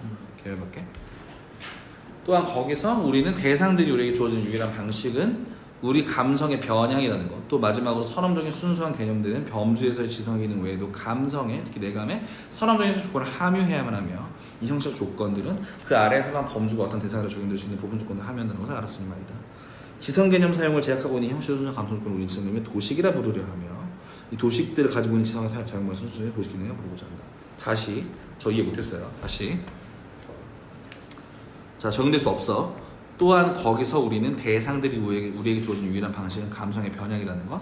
또 마지막으로 선험적인 순수한 개념들은 범주에서의 지성의 기능 외에도 감성의 특히 내감의 선험적 형식적 조건들을 함유해야만 하며 이 형식적 조건들은 그 아래에서만 범주가 어떤 세계로 적용될 수 있는 범주를 함유한다는 것을 알았으니 말이다. 지성 개념 사용을 제약하고 있는 형식적 순수한 감성 조건을 우리는 도식이라 부르자. 앞에서도 좀 다시 해주면 안 될까? 이거 이해하고. 그러니까 지금 순수 지성 개념을 경험적으로만 사용할 수 있는가, 초월적으로도 사용이 되는가? 여기에서 시작해서 경찰을 유혹한 거는 경험적으로만 사용할 수 있는 말을 길게 했다고 했잖아요. 네. 어디에서 그런 얘기, 그러니까 그걸 못 따라갔어요. 다시. 기대하건대 주장할 사람 없습니다. 왜냐하면 거기에서 우리는 개념들 자체나 적어도 그 개념들을 이루고 있는 요소들에게 대상이 주어져 있지 않은 경우에는 개념들이 전혀 불가능하고 아무런 의미도 가질 수 없으며 그러니까 사물들 자체에 도움을 줄 수 없다는 것을 알았으니 말이다. 다시 말해서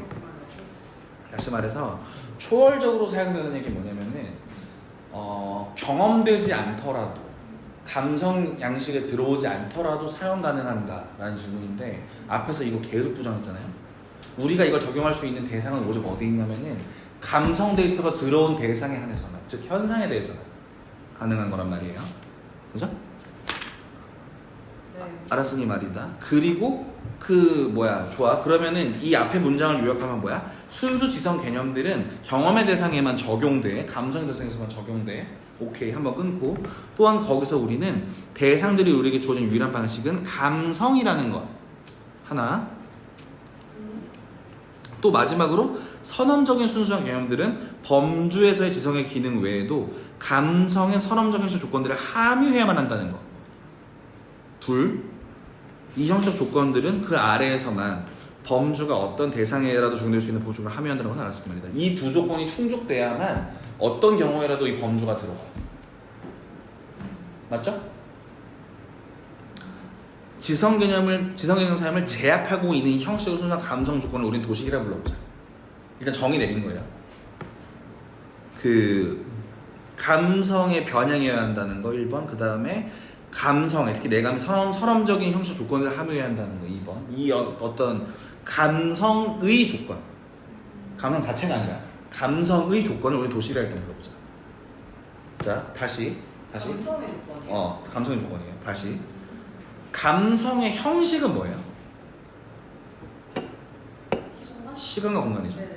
감성의 형식은 시간과 공간인데 여기에 우리가 들어온 거에만 개념을 적용할 수 있어가 앞에 연역들에서 계속 나왔어.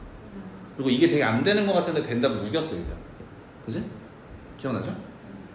근데 맨 처음 시작이 뭐였어? 이 둘을 이어주는 뭔가가 있어야 될 것 같다는 거였어요. 동종성 기반으로. 이걸 일단 도식이라 불러보는데 그럼 이 도식은 이 전체 흐름 안에서 어떤 역할을 해? 감성을 제약해. 감성의 조건을 지어. 왜? 범주적이어야 하니까. 아까 그럼 연결되는 거 아니에요? 카메라랑? 비슷한데 또 다를까? 조금 달라요. 왜냐면 아주 비슷해. 왜냐면 그 얘기도 나올 것 같아. 내가 볼 때는. 근데 앞에는 형식을 도외시했을 때도 개념은 남는다는 얘기였잖아요. 이게 가능하려면 제가 볼 때는 이 도식이 있어야 돼요. 구상력이 있어야 가능하죠. 오케이? 근데 난 포인트가 만약에 이제 시공을 빼더라도 범주가 남는다는 것 때문에 연결을 한 거거든. 그거랑 또 결이 다르다. 와 달라요. 왜냐면 들어오는 그것과 조건이야. 지금 시공간으로 들어온 그 형식 대상을 한 번 더 제약하는 조건이 있다는 소리를 하거든요. 한 번 더 있다 여기서는. 한 번 더 제약하는 조건이 있다. 왜냐면 앞에서 말했던 건 일반화가죠. 왜냐면 그대로 안 붙으니까. 여기서는 이제 범주로 이제 포획하는 과정인 거고. 근데 여기서는 또 한 번 걸른다는 이야기. 그러니까 1, 2번으로. 아예 다른 얘기예요. 사실 방향 보면 아예 다른 얘기예요. 그래서 이해 안 가요? 이해가 사실 안 갈 일은 없는데 너무 쪼개져서 너무 풀리냐? 그런 게 좀 있어. 토할 것 같아요. 저도 토할 것 같아요. 그리고 방금 정서이는 반대로 말할 거 아니에요? 감성 개념을 제약하는 지성 형식이라고 말했는데 범주를 말하니까. 근데 여기에는 또 지성 개념 사용을 제약하는 이 형식적이고 순수한 감성 조건이고 반대로 얘기될 수 있고. 그런가?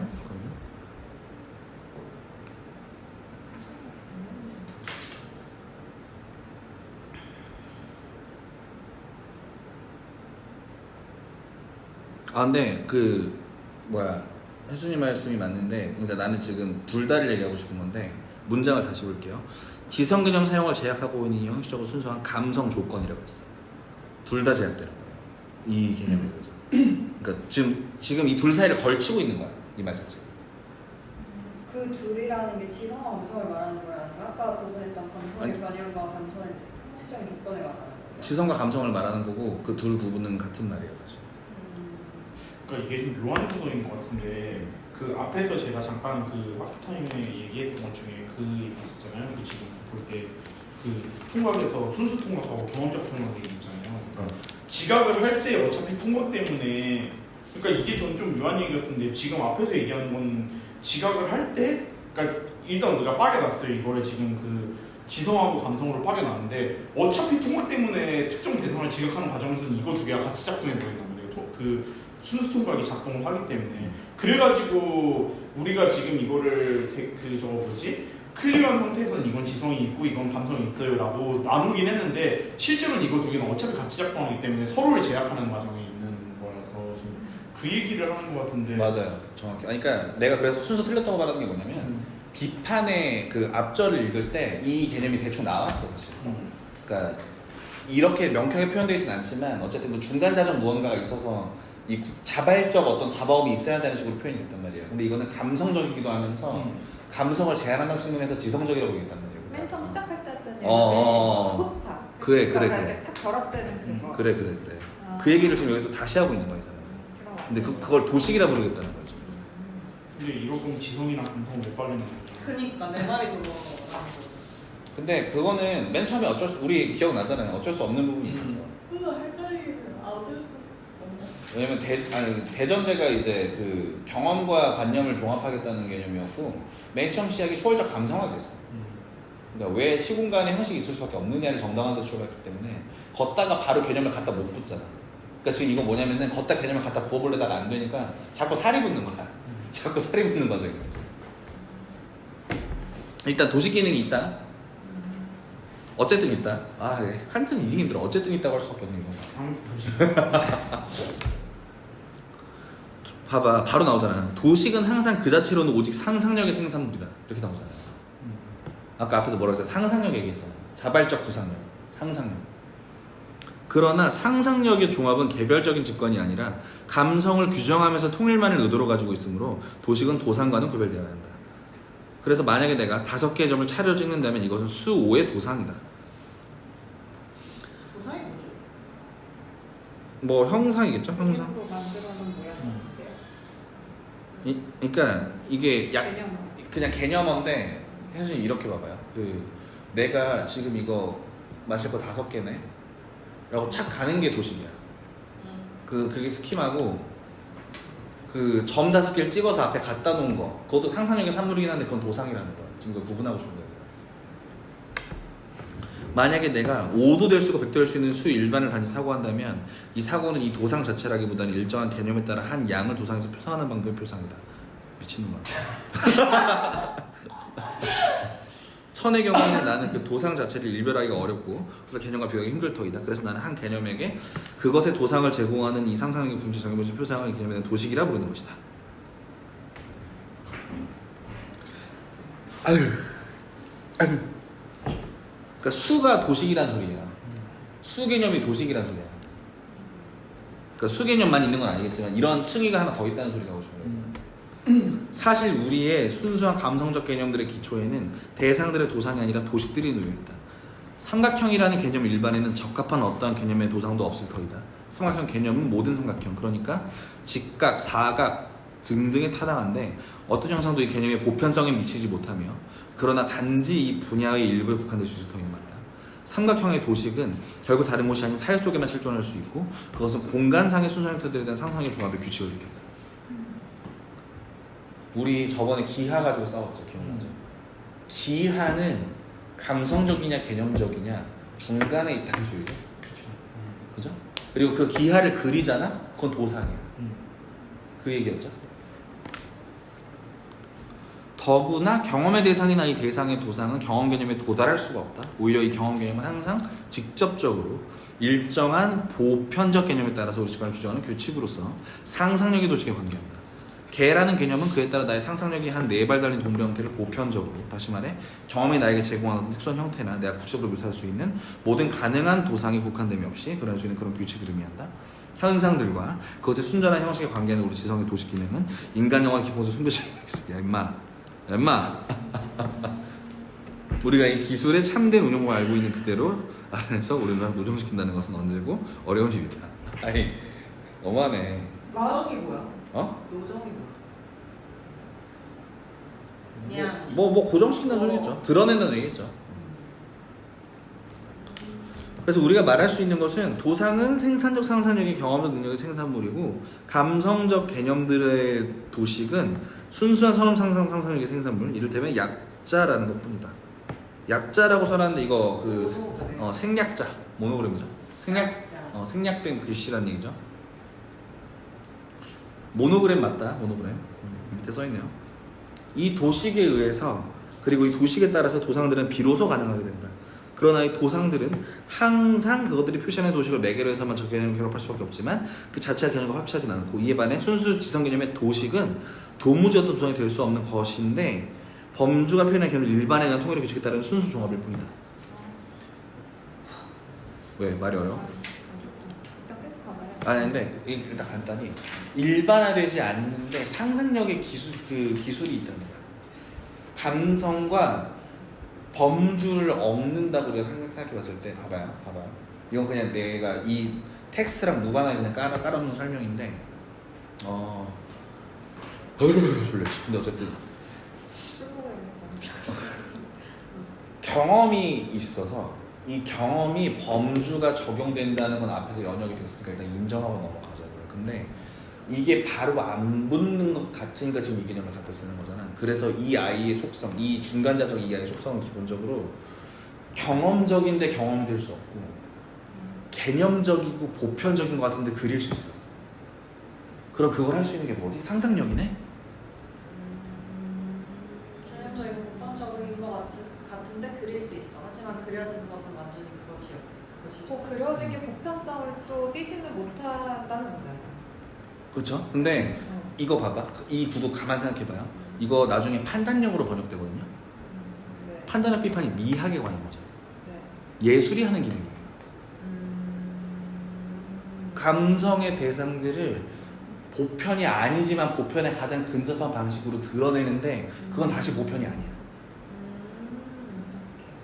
그러면 그것이 상상력의 산물이라는 거예요? 도상이라고 하는 거잖아요. 도식이. 도식이 아니라 도상? 아니 도식이. 그러니까 지금 이야기한 지금 거. 얘기한 거? 지금 얘기한 거? 상상력의 산물. 제 구도로 얘기를 하자면 도상이 예술인 거지. 뭐 드러난 도상이 예술일 수 있겠죠. 그리고 그거를 그리는 능력이 도식적 능력인 거죠. 결과물이 도상인 것이고 그 원인이 도식 아니에요? 너 비슷하죠? 그렇죠. 뭐 원인 결과라는 범주를 들여놓았으니까. 그러니까 왜냐면 그래서 도상은 생산물이고 도식은 모노그램이야. 도식은 잡힐 듯 안 잡히는 구름 같은 거야. 선험적 상상력의 생산물이다. 도상은 생산적 상상력의 경험적 능력의 생산물이다.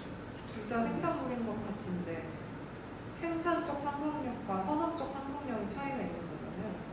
그건 앞에서 했는데 저 모르겠으니까 넘어가 주시면 죽을 것 같아요. 앞에서 했던 것 같긴 한데 기억이 나는데 아니 난 여기서 이해가 안 돼서 그랬던 앞부분은 오히려 이해가 됐어요. 상상력이 도식에 관계한다는 이야기는 이해가 됐단 말이에요. 걔를 예로 들어가지고 이야기한 거. 근데 내가 이해 안 되는 부분 갑자기 도상이랑 도식을 나누는 부분에서 난 이해가 안 돼. A 142부터 왜냐면은 도상은 그러니까 도식은 지금 그 선험적 상상력 얘기를 하고 있는 건데 네. 도상은 지금 그 앞에 있는 생산적 상상력 얘기보다는 경험적 능력을 발휘를 해야 되는데 경험적 능력은 언제나 제한되잖아요. 우리가 경험적으로 실제 표출할 수 있는 능력은 그러니까 이제 그러면은 그거를 보편 안에서 내가 지금 할 수 있는 그 경험 안으로 응축시키니까 이제 이게 생산적 상상력이 되는데 그러니까 맞는데 그러니까 좀 더 단순해서 말해줄게. 상상력에 두 가지 기능이 있어. 생산, 드러내. 그다음에 선험적으로 범주랑 관계하는 이 두 가지 기능이 있는데 생산적 상상력의 경험적 부분 생산물이라고 했으니까 이거 말 겹치잖아. 하나로 잘라. 상상력이 경험적인 기능을 해서 나타난 애는 도상이야. 상상력이 어떤 개념적으로 가지고 있는 무언가는 도식이야. 네. 그 구도예요. 그 구도예요. 근데 상상력은 둘 다 가능하니까 중간자적이라는 거야. 아까 공동성이 있어야 된다고 얘기했잖아. 붙이려면. 네. 공동성이 있다는 거예요.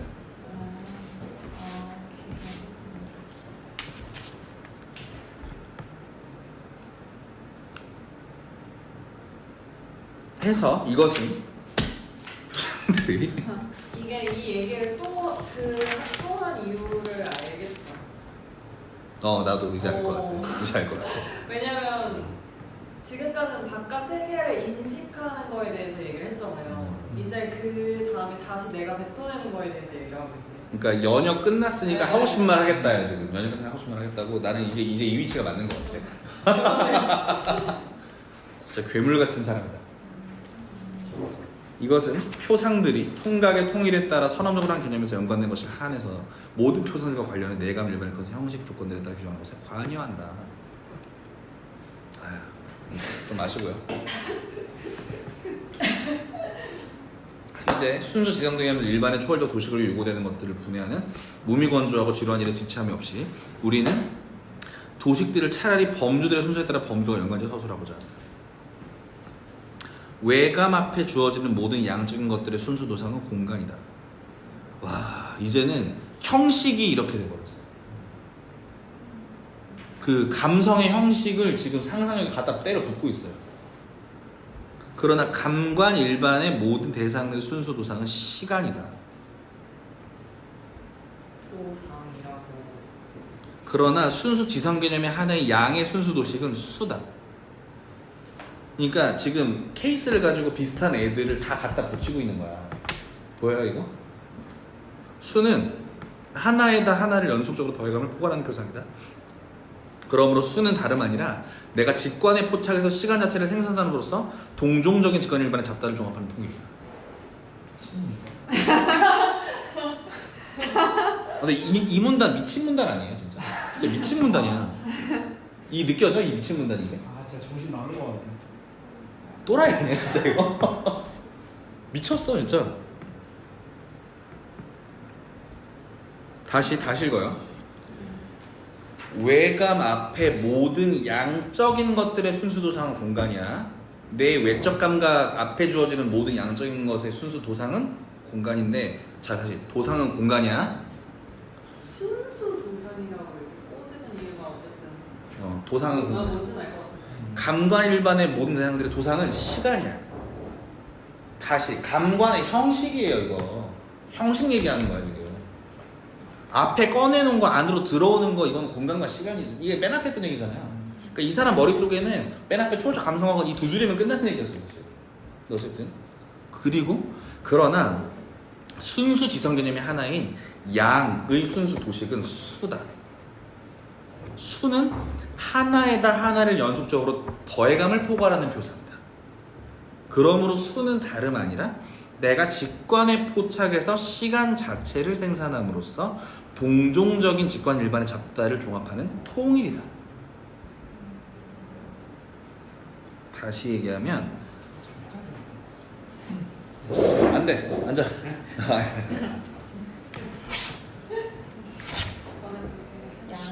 양이라고 하는 게 이게 어떤 같은가? 그래서 이거 두 개가 같이 이렇게 동종성 안에 묶인다는 얘기인가? 그 소리예요. 그쵸. 그 소리고 양의 순수 도식은 수고 이게 어떤 표상이냐면 하나를 연속으로 더해요. 예를 들어서 내가 4를 생각해.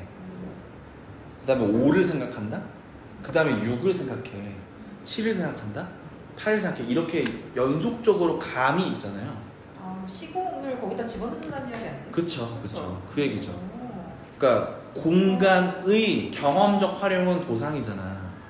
그러니까 그 뭐야 외감의 경험적 활용을 해서 공간이 나타났잖아. 내감의 경험적 활용을 통해 시간이 나타났잖아. 여기엔 뭐가 있다? 근본적으로 하나씩 더해감을 포괄하는 근원 표상이 있다. 그렇기 때문에 어떤 통일이 가능해진다는 거예요. 통일이 가능한 이유는 우리가 수의 도식을 가지고 있기 때문이라는 거야. 거의 그 정도 얘기거든요. 그 얘기죠.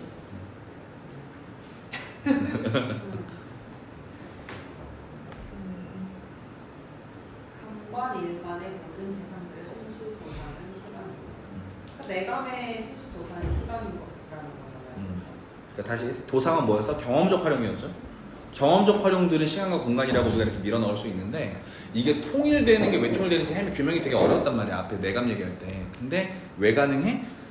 하나씩 더해감을 포괄하는 표상이 있기 때문에 도식적 표상이 있기 때문에 그게 가능하다는 거죠.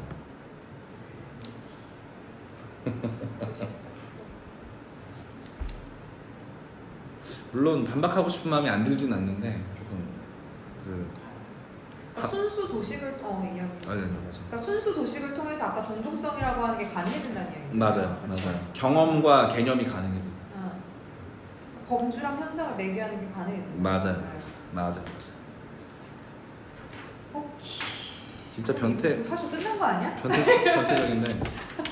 이게 뭔 얘기를? 아니야, 그 두 페이지밖에 안 남았어. 두 페이지. 실제성은 순수 지정 개념에서 감각 일반에 대응하는 것이다. 그러므로 개념 자체가 시간상에서 하나의 함을 지시하는 그런 것이다. 하나성, 저희 전에 얘기했던 하나성인 것 같은데 반면에 부정성은 그 개념이 시간상에서 하나의 아님을 표상하는 그런 것이다. 그러므로 양자의 대립은 동일한 시간의 채워진 시간이냐 비어있는 시간이냐의 차이 생긴다. 시간은 단지 직관의 형식, 그러니까 현상으로 대상들의 형식이므로 이 대상들에서 감각이 상응하는 것은 사물 자체로서의 모든 대상들의 초월적인 진료이다. 그런데 모든 감각은 일정한 도 내지는 양을 가지며 이의 감각은 동일한 시간을, 다시 말해 한 대상에 대한 동일한 표상과 관련해 내감을 무에서 멈출 때까지 많든 적든 채울 수 있다.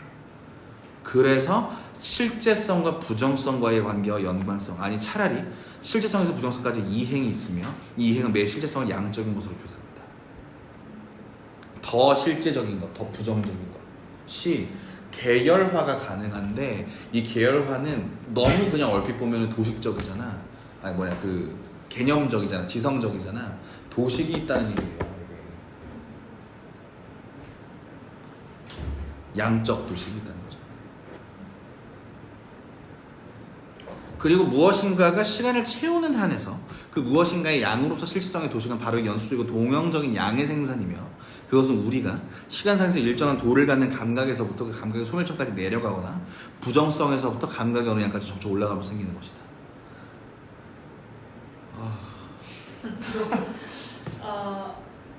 어렵다. 알겠는데 어렵다. 저도 알겠는데 어려워요. 좀 넘어갈까? 근데 넘어가도 되는 게 이거는 반대로 어떤 얘기냐면은 그 감각에서 딱 왔을 때 이게 실제한다 부정한다는 어떤 그 우리가 논리학적 범주를 들이밀 때 그 들이미는 방식이 고정적이지가 않다는 거예요. 그 들이미는 방식이 고정적이면 감성은 흔들리고 얘는 법칙적인 거로 안 맞는데 이걸 매개해주는 방식으로 보면 여기에 이행이 있을 수밖에 없다는 얘기예요. 이건 해겔이 환장했겠네요. 굉장히 해겔 냄새가 많이 나요. 실체의 도식은 시간상에서 실제적인 것의 고정불변성이다. 다시 말해 다른 모든 것이 전변해도 여전히 지속하는 경험적인 시간 규정 일반의 기체로서, 이 기체는 이제 그 딱딱한 대상이죠. 기체로서의 실적인 것에 대한 표상이다. 시간이 흐르는 것이 아니고 변전하는. 왜 전변이랑 변전을 구분하는 거야 미친놈아? 근데 변변이 뭐고 변변이 뭐야? 전변은 굴러서 변한다는 얘기니까 다 변한다는 소리죠. 그냥 그러니까 전체가 변해도. 전체 전자가 아니지 않아요? 그러니까 굴을 전이에요, 굴을 전. 그러니까 만물 유전할 때 전이에요. 근데 왜 변전은 뭐야? 변전은 또 왜? 변전하는 것에 현존이 현상되는 것. 그러므로 그 자신 변전하지 않으며 지속적인 시간의 현상에서 현존하는 것에 불변적인 거고 실체가 대응한다. 순전히 실체에서 현상이 되는 것을 실체는 주시는 거지. 여기 읽어야겠다.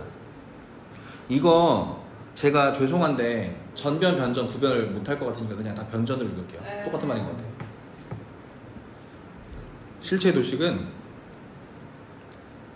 자 실체의 도식은 실체의 도식. 실체 아까 앞에 양의 도식 얘기하고 있었죠. 수의 도식 얘기하고 있어요. 수의 도식. 실체의 도식은 시간상에서 실제적인 것의 고정불변성이다. 대상의 고정불변성이라는 도식이 있다는 거예요, 우리에게. 일단 이렇게 얘기하고 넘어가 봅시다. 다시 말해 다른 모든 것이 싹 다 바뀌어도 여전히 지속하는 실적인 것에 대한 표상이에요. 그죠? 시간이 흐르는 것이 아니고 변전하는 것의 현존이 시간상에서 흐르는 것이다. 그러니까 우리가 시간이 흐른다고 했을 때 시간 자체가 흐르는 게 아니야. 자세히 보면 바뀌는 것들이 흐르는 거야.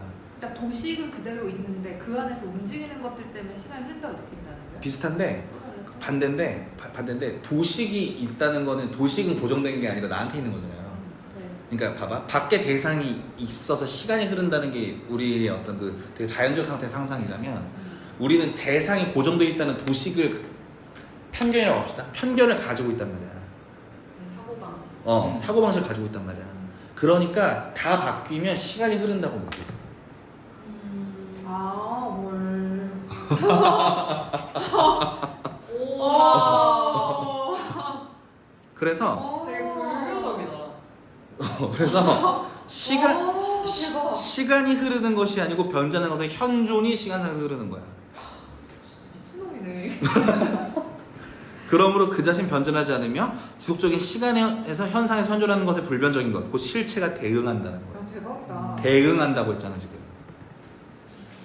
순전히 이 실체에서만 현상들이 잇따름과 동시적임이 시간적으로 규정될 수 있다. 고정점이 있어야 시간이 멈추든 뭘 할 거 아니에요. 대상이 들어든 어쩌든 할 거 아니에요. 다 변하는데 어떻게 고정점이 있어요. 근데 고정점이 있다는 그 도식적 기대가 시간이 흐른 거 멈춤을 드러낸다는 얘기잖아요. 이렇게 하면.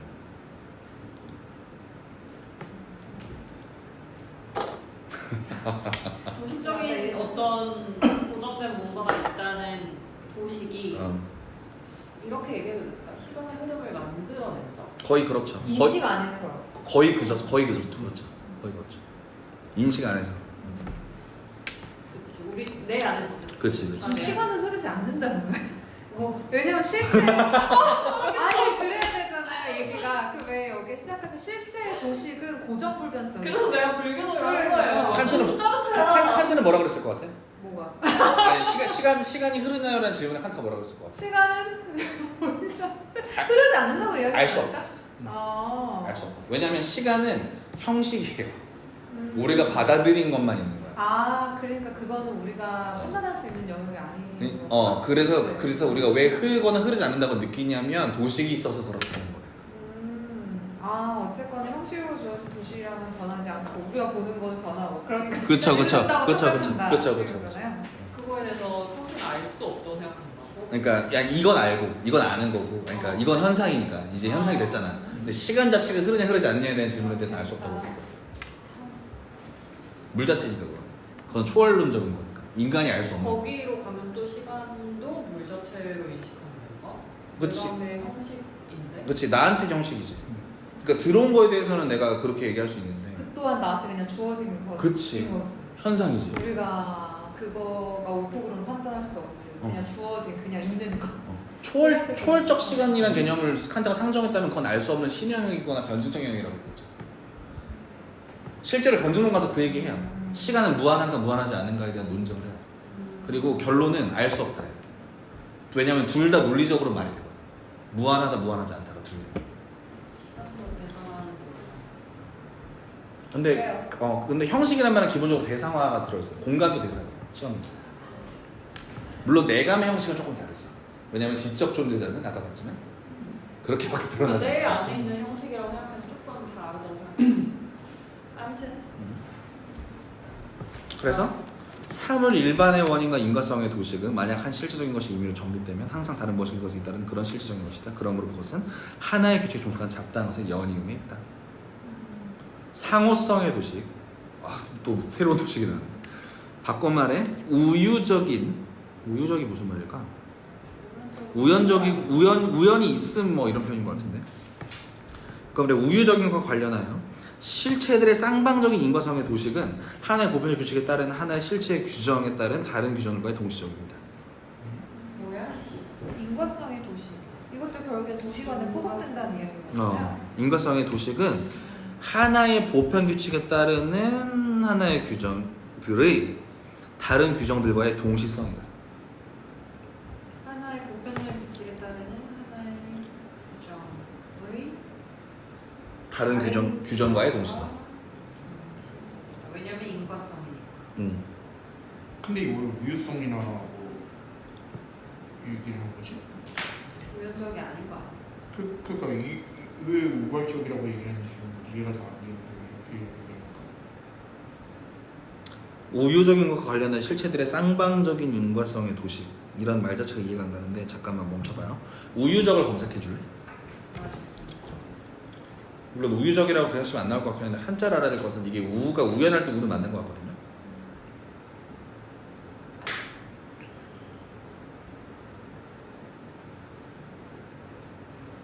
근데 우유란 말 자체가 이유가 있다는 뜻인 것 같기도 한데. 왜냐면 우연이란 말은 그냥 그렇다는 얘기인데 연자가 사물이 일시적으로 우연히 가지게 된 속성이라는데요. 근데 그러면은 이거는 필연성을 애초에 뜨지 않았던 두 개의 사건이라고 하는 게 인과성의 도시간에 포섭된다는 이야기가 아니에요?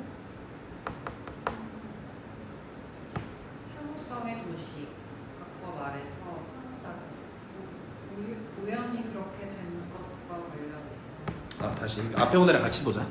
사물 일반의 원인과 인과성의 도식은 만약 한 실적인 것이 임의로 정립되면 항상 다른 무엇인가가 그에 잇따르는 그런 실제적인 것이다. 그러므로 그것은 하나의 규칙에 종속하는 잡다한 것의 연이음이 있다. 이 말은 이해되죠? 인과성이 성립하려면 하나가 정립된 다음에 그 다음에 뭐가 잇따라야 우리가 이걸 도식으로 묶을 수 있으니까 이건 이해되고, 상호성의 도식, 바꿔 말해 우유적인 것과 관련해서 실체들의 쌍방적인 인과성의 도식은 하나의 보편적인 규칙에 따르는 하나의 실체 규정들의 다른 규정들과의 동시적입니다. 우유적인 것과 관련해서 실체들의 쌍방적인 인과성의 도식. 이거는 이거다. 우연적이라는 소리가 아니라 상호성의 도식이잖아. 규칙 A가 있고 규칙 A에 따라 규칙 B가 다시 규칙 A를 바꿔버리는 그런 도식인 경우는 이런 뜻인 것 같은데. 상호작용입니다. 그렇게 얘기하면 어거지로 읽히긴 하는데. 그러니까 근데 이게 우유적이라는 말 빼면 쌍방인과성의 도식은 쌍방인과성의 도식. 그러니까 상호작용은 쌍방인과성의 도식인데 그것은 보편적 규칙, 그러니까 그 인과적 규칙에 따른 하나의 규정과 다른 규정의 동시성이다. 그냥 그런 말이거든요.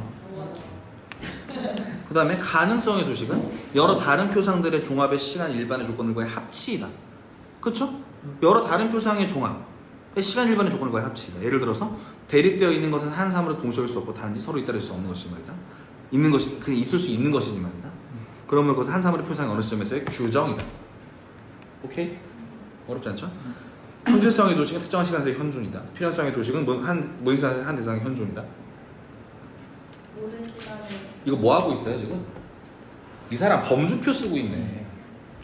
범주표 따라서 말하고 있잖아 지금.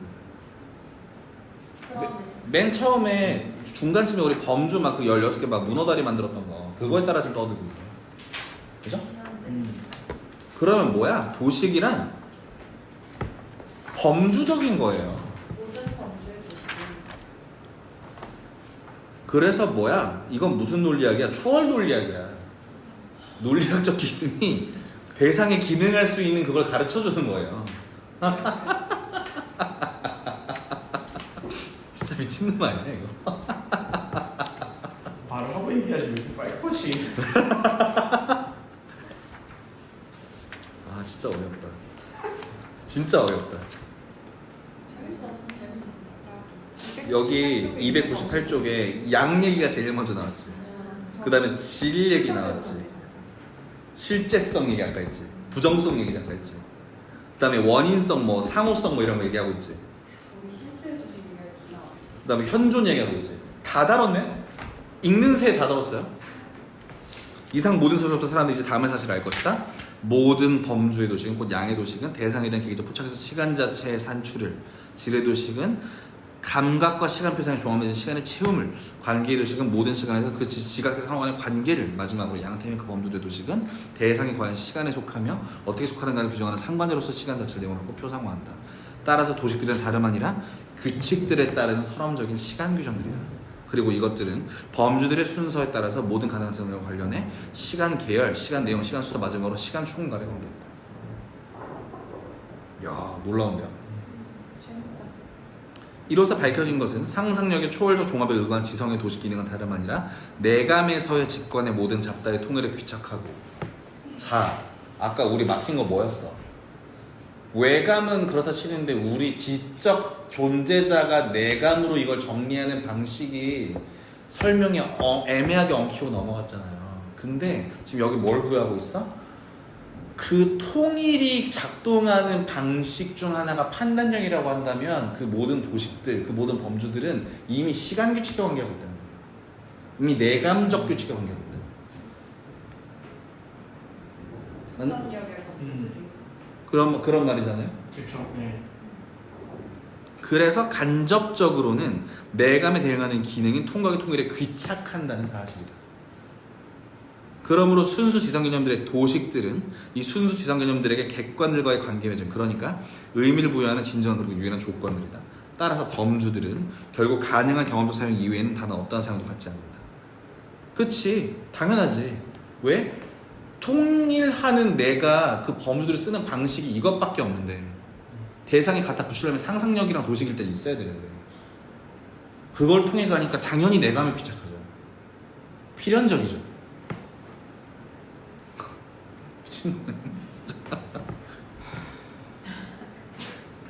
그러니 따라서 범주들은 한낱 한 근원적 통각에서의 모든 시 필연적인 통합으로 인한 선험적인 필연적 통일의 근거들에 의거해서 현상들을 종합의 보편적 규칙에 종속시키고 그렇게 함으로써 현상들을 한 경험에서 일과된 연결에 적합해서 만든다면 쓰이는 것이지 말이다. 그런데 우리의 모든 인식은 모든 가능한 경험 전체 내에 있고 이것과의 보편적 관계 내에서 모든 경험적 진리에 선행하면서 그것을 가능하게 하는 초월적 진리가 성립한다. 그러면 눈에 띄는 것은 감성의 도식들이 범주를 비로소 실제화하는 것이면서도 이것들 또한 제한하기도 한다. 다시 말해 지성에 밖에 있는 조건들에 국한시킨다는 사실이다. 그래서 도식은 본디 단지 현상이다. 바꿔 말해 범주 합체는 대상에 대한 감성적 개념이다. 수는 현상의 양이고 감각은 현상의 실제성이고 사물의 항존성 및 지속성은 현상의 실체성이고 다시 말해봐. 수는 현상의 양이고. 현상의 양이고 감각은 현상의 실제성이고 사물의 항존성 및 지속성은 현상의 실체성이고 항상성은 현상들의 필연성이다.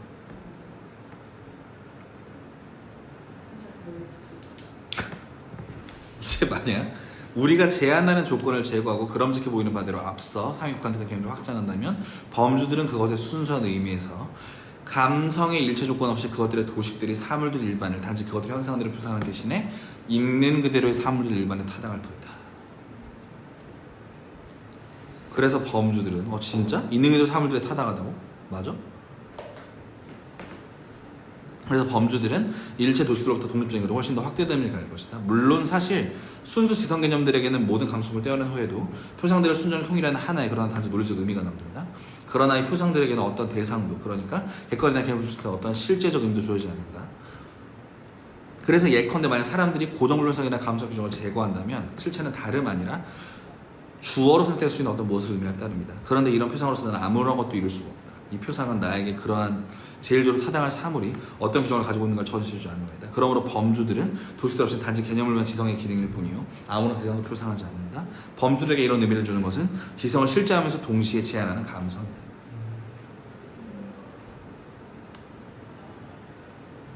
좋은 얘기죠? 도식을 제거하면 지성 개념만으로는 무한히 갈 수 있을 것 같은데 우리 그것만으로 아무것도 할 수가 없어. 드러나는 게 없어. 왜? 드러나는 것 자체가 이미 도식이에요. 그죠? 무언가 드러남 자체의 운동성을 그리고 있어요. 이 심칸트.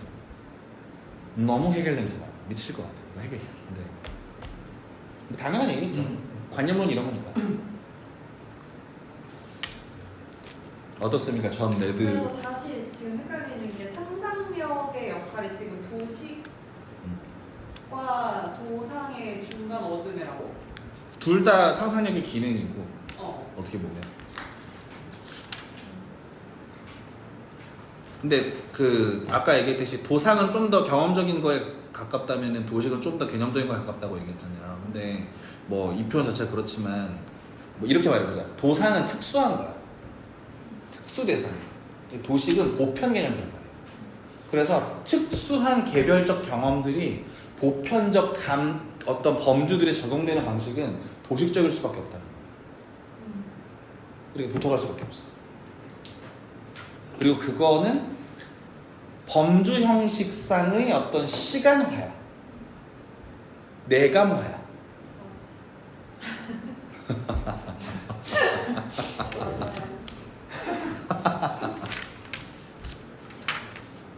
생각보다 감성이 중요하네. 엄청 중요하죠. 여기까지 할까요? 네. 용신이 어떻게 좀 물어봐 9시에. 내가 물어보겠다.